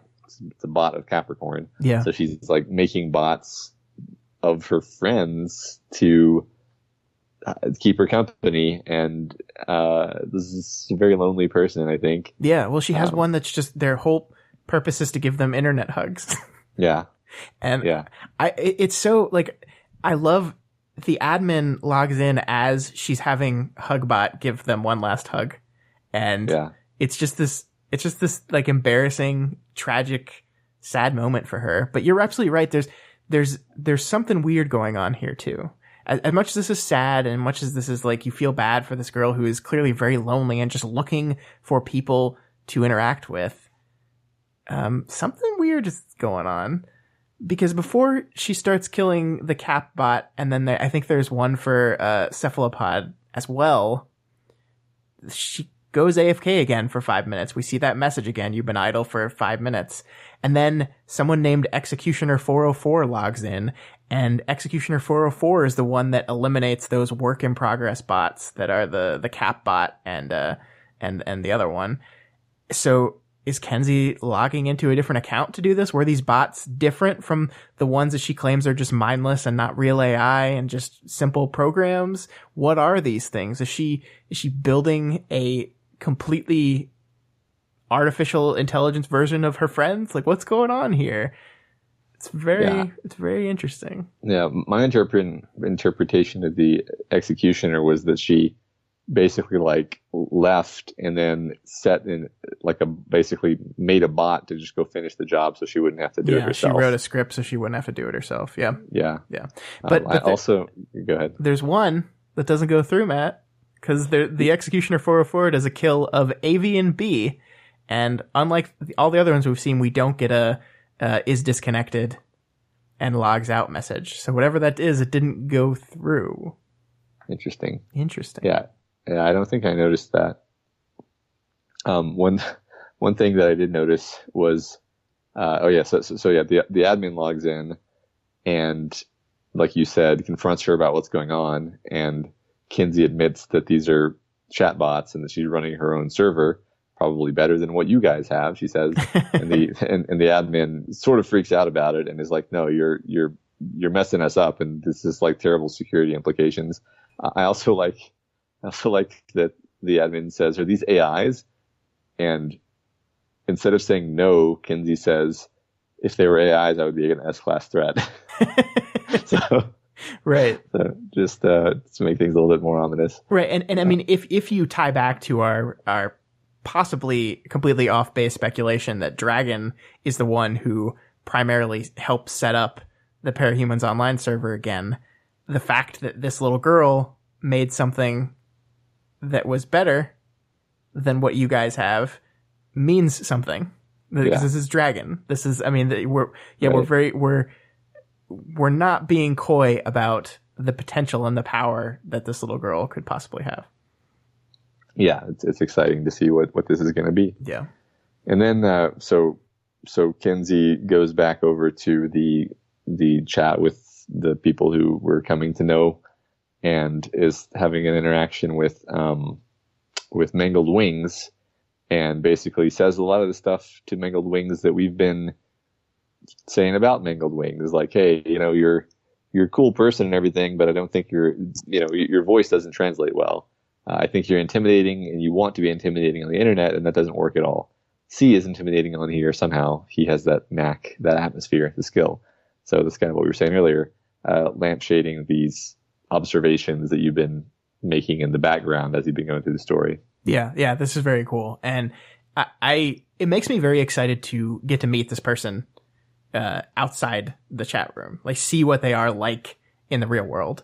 And I think it's going to be very fun. This is one of the things that's fun. You get to characterize people this way, and then we get to see, will that characterization match up to the person we see outside the internet? And I think it's going to be very entertaining to see what this person acts and looks like and who this is. Yeah. And, it makes me very excited. And that's what this prologue is doing. Like, we're setting up themes, we're setting up conflicts, we're setting up characters, and we're doing them in ways that make you want to see more. And that's key for a prologue. Yeah, absolutely. And I think this is important here. We have Kenzie saying, if you think about it, with powers and all, the center of your being could include the vast monster in another dimension that's all hooked up into you. Passenger stuff. The center of mass could be in the middle of an alien god monster the size of a mountain or moon. I imagine it has the energy of a small star stored in it.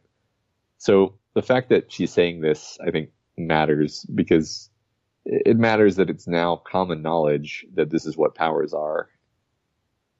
Yeah, I think you're right. And I think it's very interesting that we get to learn throughout this, like, what parts of the truth of Cauldron, of Powers, Shards, of Gold Morning, what parts of this whole thing got out to people and what parts didn't.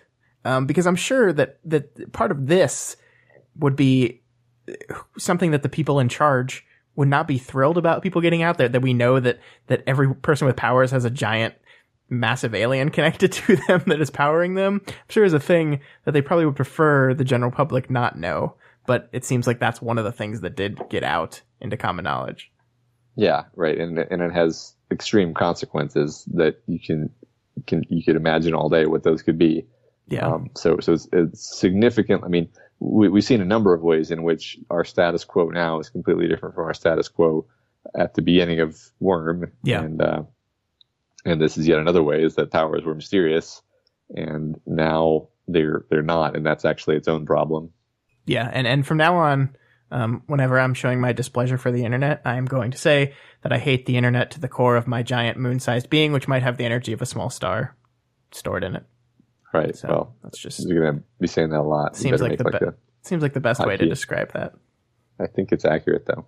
Yeah. Can we shorten that somehow? Can we Y-butt that? Is there an easy way to? Yeah. Make that acronym. That's fine. People will get it. I gotcha. Nailed it. No problem. Nailed it. So we also learn a bit about the deal that's going on within this group of people. Mangled Wing says, I'm always serious. We'll handle this project. I aim to learn all I can. When or if it fails, though, I will be an independent villain again. I aim to be a successful one. So basically, they're all working on a project of some kind together, but Mangled Wings is not super committed to it. Yeah, and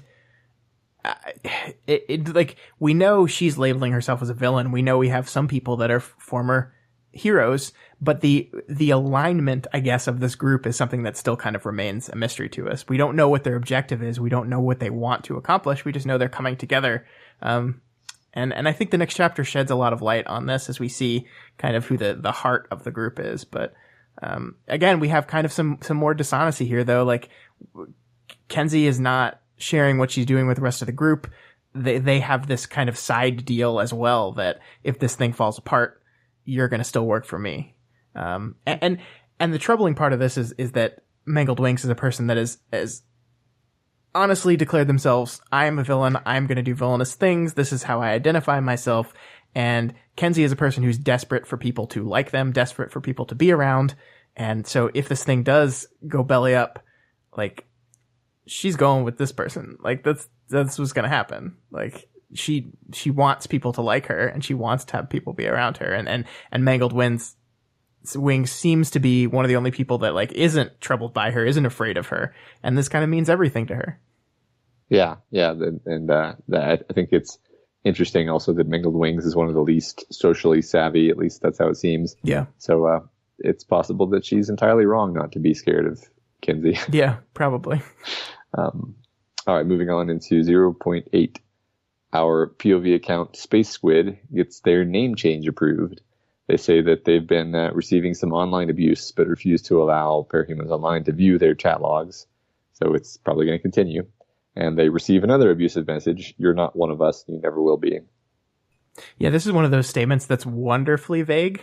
And we get a really nice payoff as to what it means at the end of the chapter. But I really like that the text, like, successfully gets you to shift the context of that sentence, like, at least twice during the course of the chapter.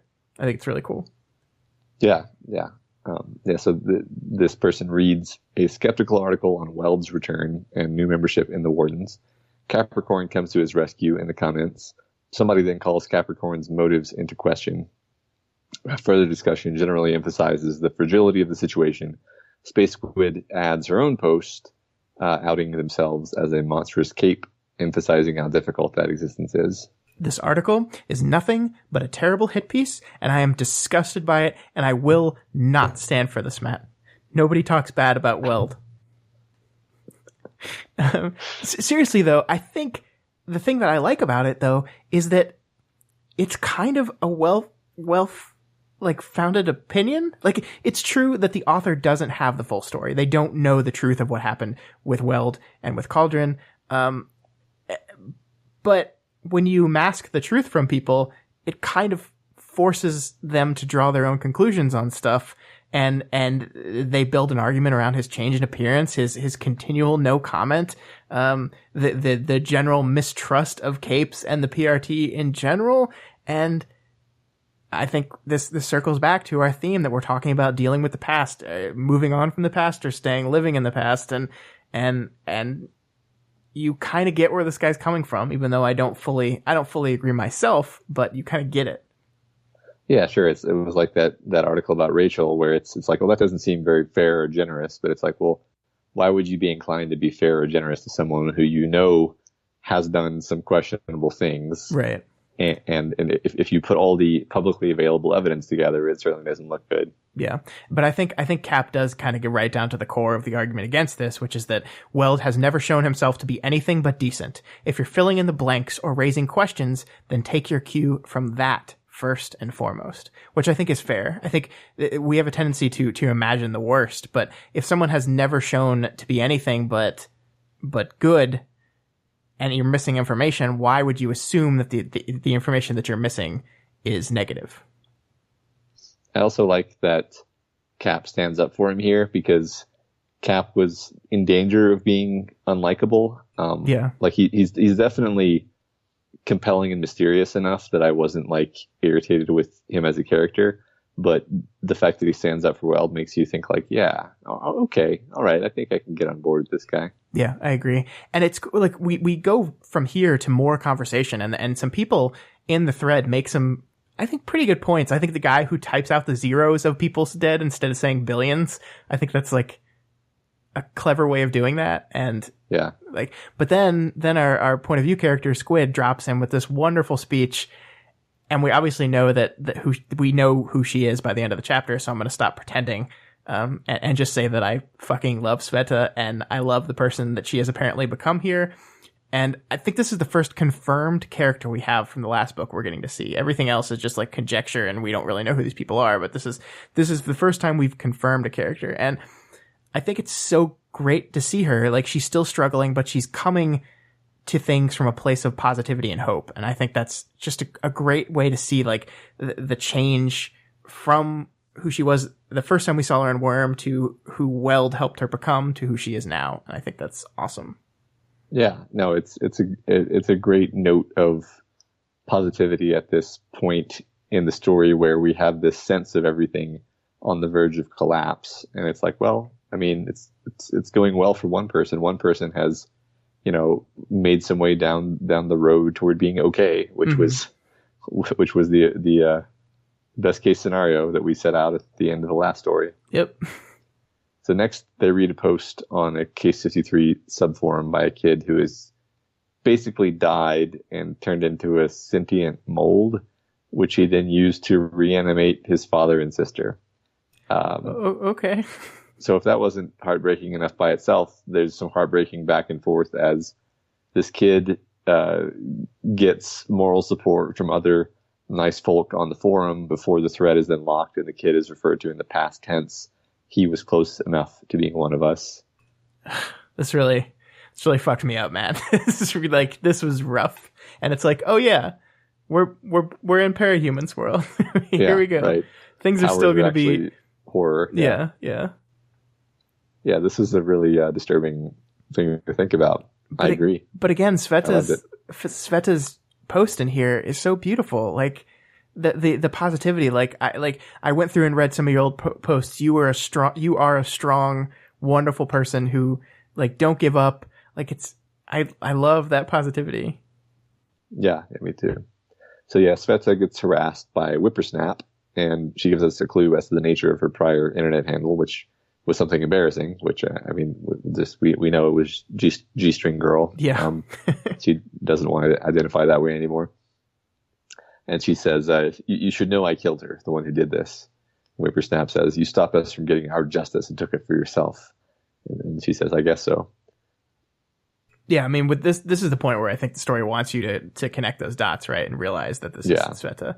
And I love that this takes that "you were never one of us" quote and recontextualizes it again, because when you see it first, you're like, I don't understand what that means. And then it's declared that Space Squid is a Case 53. So then you're like assuming that it's humans saying to this monstrous cape, you're not one of us. But then we realize here at the end, what that actually means is the other monstrous capes, the other irregulars telling Sveta that you aren't one of us. You don't belong with us. And I love how that's done throughout the course of this chapter. Yeah, I agree. I like that. Yeah. So our mysterious user, Sveta, asks the admin if she can just delete her account because she's so demoralized by having these horrible interactions with these, I guess, former irregulars who are harassing her. Themes. Starting fresh. Moving on from the past. Themes. Yeah. I mean, I think deleting your internet account is always a good idea in any context, really. Hold on, let me just delete my Twitter account real quick. Yeah.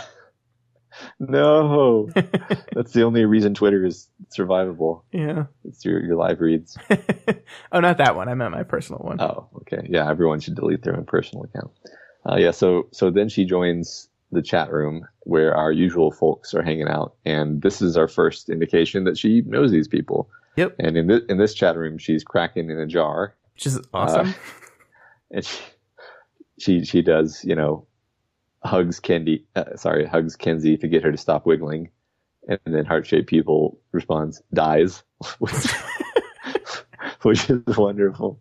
Yeah, I think this is cool because this is hilarious in context. It's a good joke, but I think it's also another moment for some character development, right? There is a time, we know Sveta, there is a time when that joke probably would have really hurt her feelings, right? Where she did not have a grip on herself and the level of guilt she had over that she couldn't control herself, that she killed people in the past.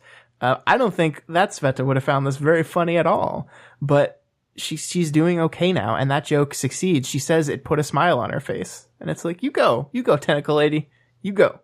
Yeah, right. Because I think at first even I was like, oh, that was a little tone deaf there, Kenzie. But not only does Sveta respond positively, but they like repeat the joke again later. I know.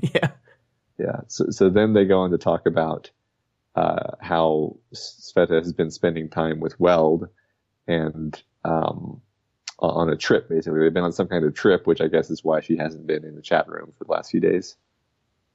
So yeah, we do learn a few other things, like Cap is still a jerk sometimes, and that somebody put out a hit on F5. Yeah, and then we're about to leave these guys behind, so we're kind of setting up what their conflict looks like, what their wants and needs look like at the end of the prologue, because we're going to move on for them into the story proper, and that's a good way of doing that. And I think the cool thing about this is we've seen these guys throughout these chapters. We've seen these guys, they're all keeping secrets from each other. There's conflict and tension within the group and without of the group. And Sveta kind of comes in here and it becomes like immediately apparent that she is the heart of the team. She is the one that's going to bring them together, and she states the mission, and she like declares the important attributes of the team. And I love this because as she goes down and reads them, you see different people comment on the different one. And it's like a way of showing what their character attribute is. It's very clever because Sveta says, we represent the lead we want others to follow. Stability. And Cap says, yeah. So stability is important to that guy. Strength. Mangled Wings says, absolutely, which that doesn't surprise you. It seems like that's one of the things that Wings is most important on. And then cooperation. And of 5, our Cluster Cape says, yep. And, and then she reads and then she finishes off by reading things like honesty and good health and kindness and moving forward and all of that junk. And Cephalopod, who is now insect, says all that junk. Yes. And it's funny because like honesty is thrown into that, all that junk, which is something we know specifically that they are not doing. I just like how this is done. I think it's a very clever way of establishing character attributes and kind of wrapping up the team. The team is gathered. They're all here now. And this is what's important to the people. This is what they want to accomplish. And now let's see how that goes. Yeah, it's a fantastic way of both repeating the formula that we've seen in the last few chapters, while also concluding that pattern. Yeah. Having everyone is there at the same time, basically. And they all just come to an agreement and a joining of minds about what they're doing. Yep. And it's great. It's a great way to leave them. I agree. And then we move back to, with our final chapter of the prologue, we move back to Point Me at the Sky. Huh. It's interesting. Like we started the prologue with this person, then we met up with him again, like halfway through, like right in the middle of the prologue. And then we finish with them as well. It's like almost as if they're the protagonist. I don't know. Maybe? I don't know. Maybe we'll see. Uh-huh. So an anonymous person contacts Point Me at the Sky.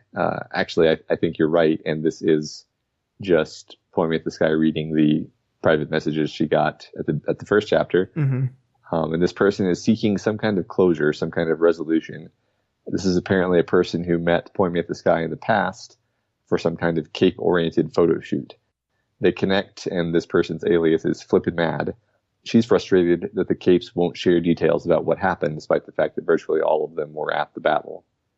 And then we finally get to, once it's apparent that Point Me at the Sky is willing to talk to her, Flippin' Mad says, "Thank you.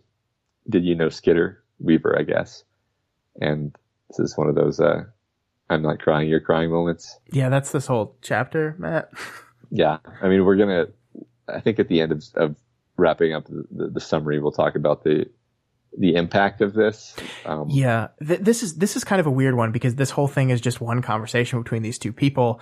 And I think it's better to talk about it in summation than it is to jump in as we go. Like, there's going to be parts when I think we'll have stuff to analyze as we go, but it really, taking the conversation as a whole and discussing that at the end, I think is probably going to be the best way to do this.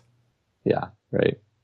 Yeah, so we see basically Point Me at the Sky has this view of Taylor, and basically says, I saw her as the novice warlord. She hurt an awful lot of people, like a crazy lot.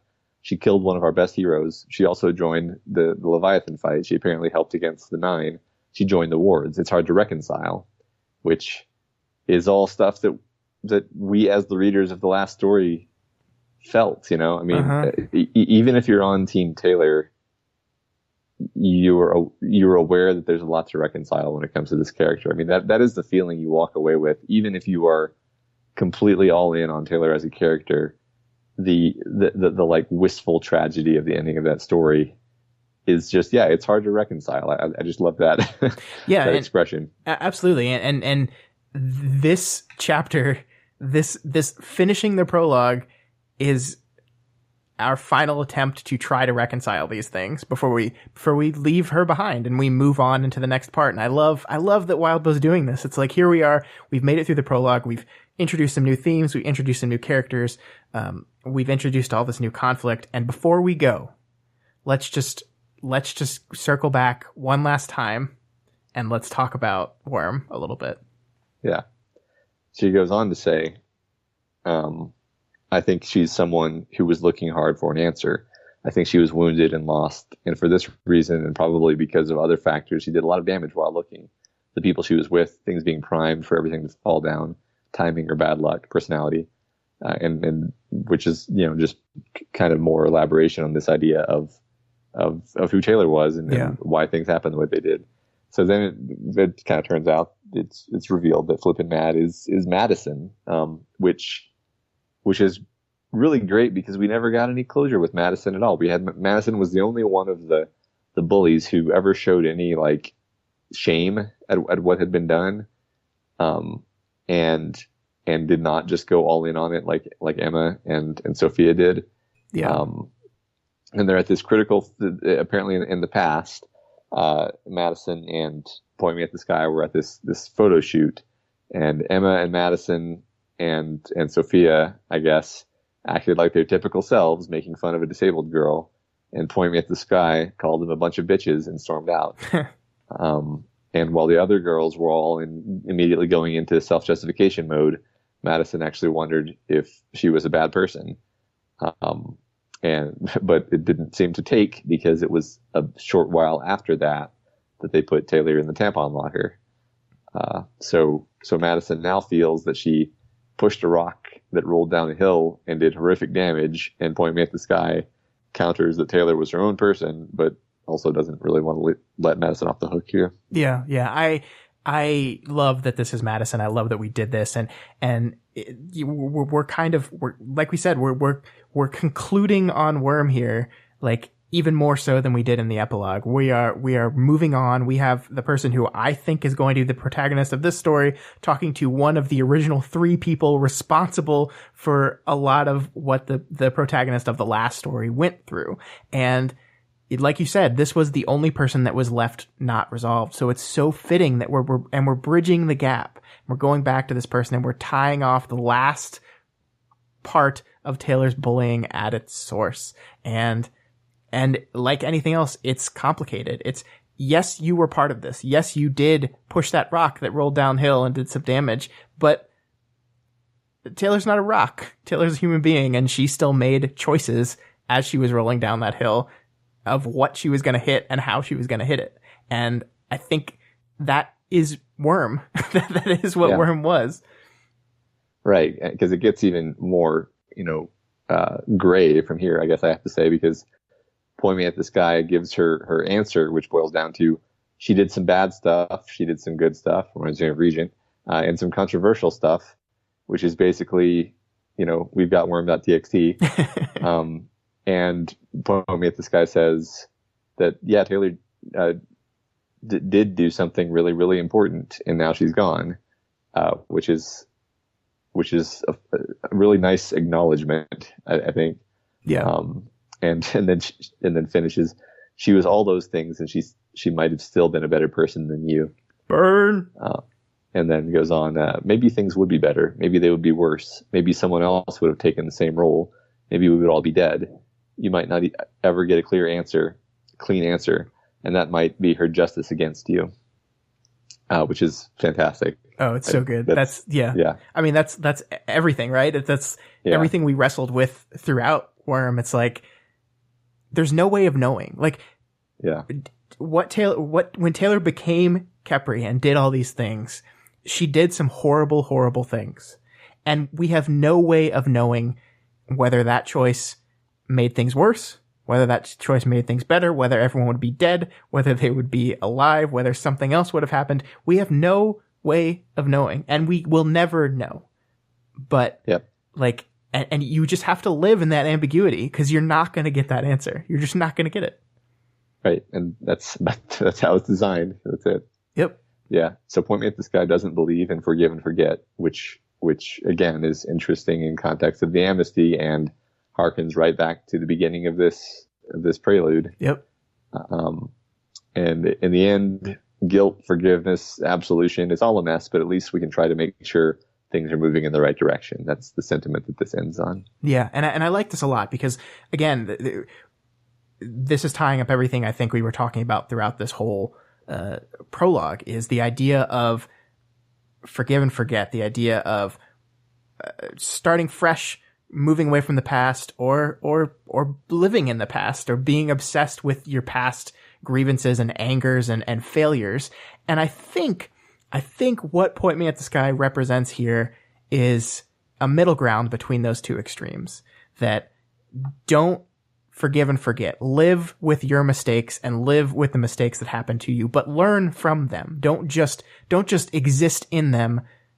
Learn from them. And I think that's a very interesting place to start the book on, because we are at a place where we're at kind of a crossroads in the world. What's going to happen next? Things are going to get worse. Violence is going to come back. And whether or not we can get past that, whether we can survive it, depends on if we learn from our mistakes, but don't live in them. And I love that. It's a perfect way of capping off Worm. It's a perfect bridge to this new story. It's just, this whole conversation was just wonderful. Yeah. And I've loved every one of these prelude chapters, but this one I found to be very emotionally impactful. And I know for a fact a lot of people on Reddit were saying the same thing, that like this almost felt like a kind of closure to Worm that we didn't get at the end of Worm. And I think I wrote a comment to this effect, but like I don't think we should have gotten this type of closure at the end of Worm. I think the idea of maybe one day I'll be okay was the exact note that story needed to end on. And this story is giving us an entirely different kind of closure of saying, yeah, the world, because basically Point Me at the Sky represents like a cape. We don't know who she is. She's a knowledgeable cape. Mm-hmm. And she's saying, Taylor did a lot of good, a lot of bad. We acknowledge her role in all these things, and we acknowledge that she probably did something really important. And it's just nice to know that the other characters in this world acknowledge and appreciate whatever that means, appreciate who Taylor was and what she was just trying to do. Yeah, appreciate the grayness of it, that the ambiguity of it, that they understand. It's not like, and I think it's very smart to do that. From, like, again, I'm 95% convinced this is our protagonist. It just seems so thematically fitting that this is the person we end on and started on in this prologue. But so it makes sense that our protagonist of all people has a appreciation of the nuances of what Taylor went through, because I don't think it would be very satisfying to go through the journey that is Worm and then have your main character of this story be like completely on one side of it, like completely convinced that either Taylor was a monster and evil and wrong, or that Taylor was a saint. That someone that appreciates the complicated nature of it is much more interesting from a character perspective. Yeah, and I also feel like it would be a bit of a rejection of the themes of Worm. Absolutely. To have a character come down too hard on one side, if that sense. Absolutely. Especially if it's the point of view character. Yeah. So that's great. I love, if you look at the names, like Wild Bill loves names. You look at Worm, you look at the first arc of Ward is called Daybreak, and here in the middle you have Glowworm, which is literally bridging the gap between those two things. You have the insect themed titles of the old book and what is seemingly like the sun or light themed titles of the new book, and you have this prologue that literally bridges those two with Glowworm, and that's great because that's what this whole prologue did. It bridged that gap, and we're here now. Yeah. Glowworms are also kind of creepy animals that hunt using their like phosphorescent lure. So that's a nice connotation to have there. Yeah. I mean, I think that's intentional because you have all these people in the forums who are behaving in sort of duplicitous ways. But yeah. Anyway. You're right. All right. So do you want to take a stab, Scott, at who this could be? I mean, it's almost not fair because like there's so many things that I have that other people didn't have, and once you figure out who the protagonist is, as I'm pretty sure I have, our wonderful cover art image becomes super obvious, like very obvious. Don't know what you're talking about. Well, what do we have to even pretend? It's Glory Girl. The protagonist is Glory Girl. Like, you look at the picture of her, it's a young girl who is in Brockton Bay, who presumably can fly because their handle is pointing me at the sky. That seems like something that would indicate that they could fly. They had a short temper and they got pissed off at someone for acting inappropriately. The picture we have of this protagonist is someone whose reflection has a bunch of creepy hands because she was blob version of Glory Girl. So, I mean, the only reason this makes sense for me is if we're assuming that Amy finally finished healing her at the end of the book, which if you look at the epilogue, they were next to each other. Taylor set Amy down next to Glory Blob. And so that's that. I mean, it's not fair because I got a lot more hints than anyone else had, but I'm like 90% sure. Okay. All right. I hope we'll find out soon. Yeah, I hope so. and that's all we got for you this week on We've Got Ward. Remember that we appreciate your feedback, and we're always trying to improve. So let us know if you have any advice, questions, or thoughts on this week's episode. Once we catch up with the live published chapters of Ward, audience interaction and discussion will become a slightly larger part of our show. So keep those wonderful thoughts and insights coming. We love them. Yeah, you can reach out to us via email at gotwormpod@gmail.com. These are not going to change, guys, because it's too much of a pain. Or on Twitter at gotwormpod. My personal Twitter is at scottdaily85, and Matt's is more Glowworm. I will be continuing our live tweet of my reading of Ward as we play catch up. I don't know what we're going to do once we actually catch up, because like I'm probably going to be reading the chapters as soon as they come out. So I don't know how we would do a live tweet at that point, but we're going to do it while we're playing catch up. So if you want to see my reading of Arc 1 and Arc 2 and possibly Arc 3 of Ward, go ahead and follow us on the Twitter.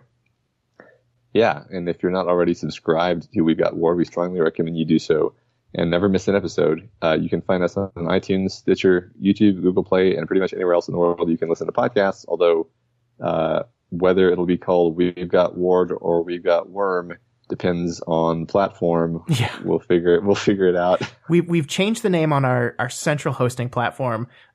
We've got to change it other places. So search for We've Got Worm for the direct future if you're not already subscribed. It might change at some point, but yeah, you can search. I'm pretty sure you can search for Daily Planet, and you'll see all of our shows because we list ourselves as the author of the other show as well. So that way you can find it for sure. But we are trying to get the name changed because it seems like it should. Yeah. But as always, you can find this, all the other podcasts we do, and all of our writing, essays, film, and TV criticism, and more at dailyplanetfilms.com. Over on the main podcasting feed this week, we closed the book on 2017, and we all listed our top 5 favorite films, and then we handed out some wonderful fake awards. It was just a ton of fun. We've got that and a ton of other great shows, so go head on over to the website and check them all out. We think you're really going to like them. That's right, Scott. And if you like any of these shows and want to support them, consider donating to our Patreon account, patreon.com/dailyplanetfilms with DALY. Consider donating $1 a month or whatever else you can afford. Special thanks to new Planeteers, Elliot at the $2 level, and Eli, Henry, Ifrian, and Ben all at the $1 level. And to new Captain Planet, Frustrated Freebuddha, who has upgraded to the $10 level. Also, speaking of Patreon, make sure you stop by Wildlow's page and toss some money there because he's the guy that is writing Ward and making this all possible. He's writing it probably as we speak. Like right now, he's clicking keys. I don't know. I just clicked my keys and lost my spot on the script. If you can't afford to pledge right now, that's okay. You can head on over to your local message board and just post about We've Got Ward until you get banned. Or you can head on over to iTunes and leave us a rating and review. I understand we're in this kind of weird transition period between old show format and new show format while we scramble to catch up to Ward. So it's kind of a weird time to be reviewing the show. But if you still like what we're doing here, even if it's this weird show, consider giving us 5 stars and leaving us a review. We'd like to read those out loud, whether they're good or not. Fortunately, they've been pretty positive so far. But if you have some negative stuff to say it. I mean, it'll hurt my feelings, but we want you to be honest. Yeah. I mean, we'll be crushed, but we value honesty. Yeah, I mean, I'll probably stare at my screen as long as Heart-Shaped People did. Yeah. And then delete you, idle. And then delete you from the world. So yeah, that actually won't happen. But no, we're kidding. All right, that's it for the show this week. Next week, Scott and I will be discussing all of Ward Arc 1 Daybreak. It's the dawning of a new day, Matt. A new story, new characters, new conflict, new themes, and I cannot wait. See you then.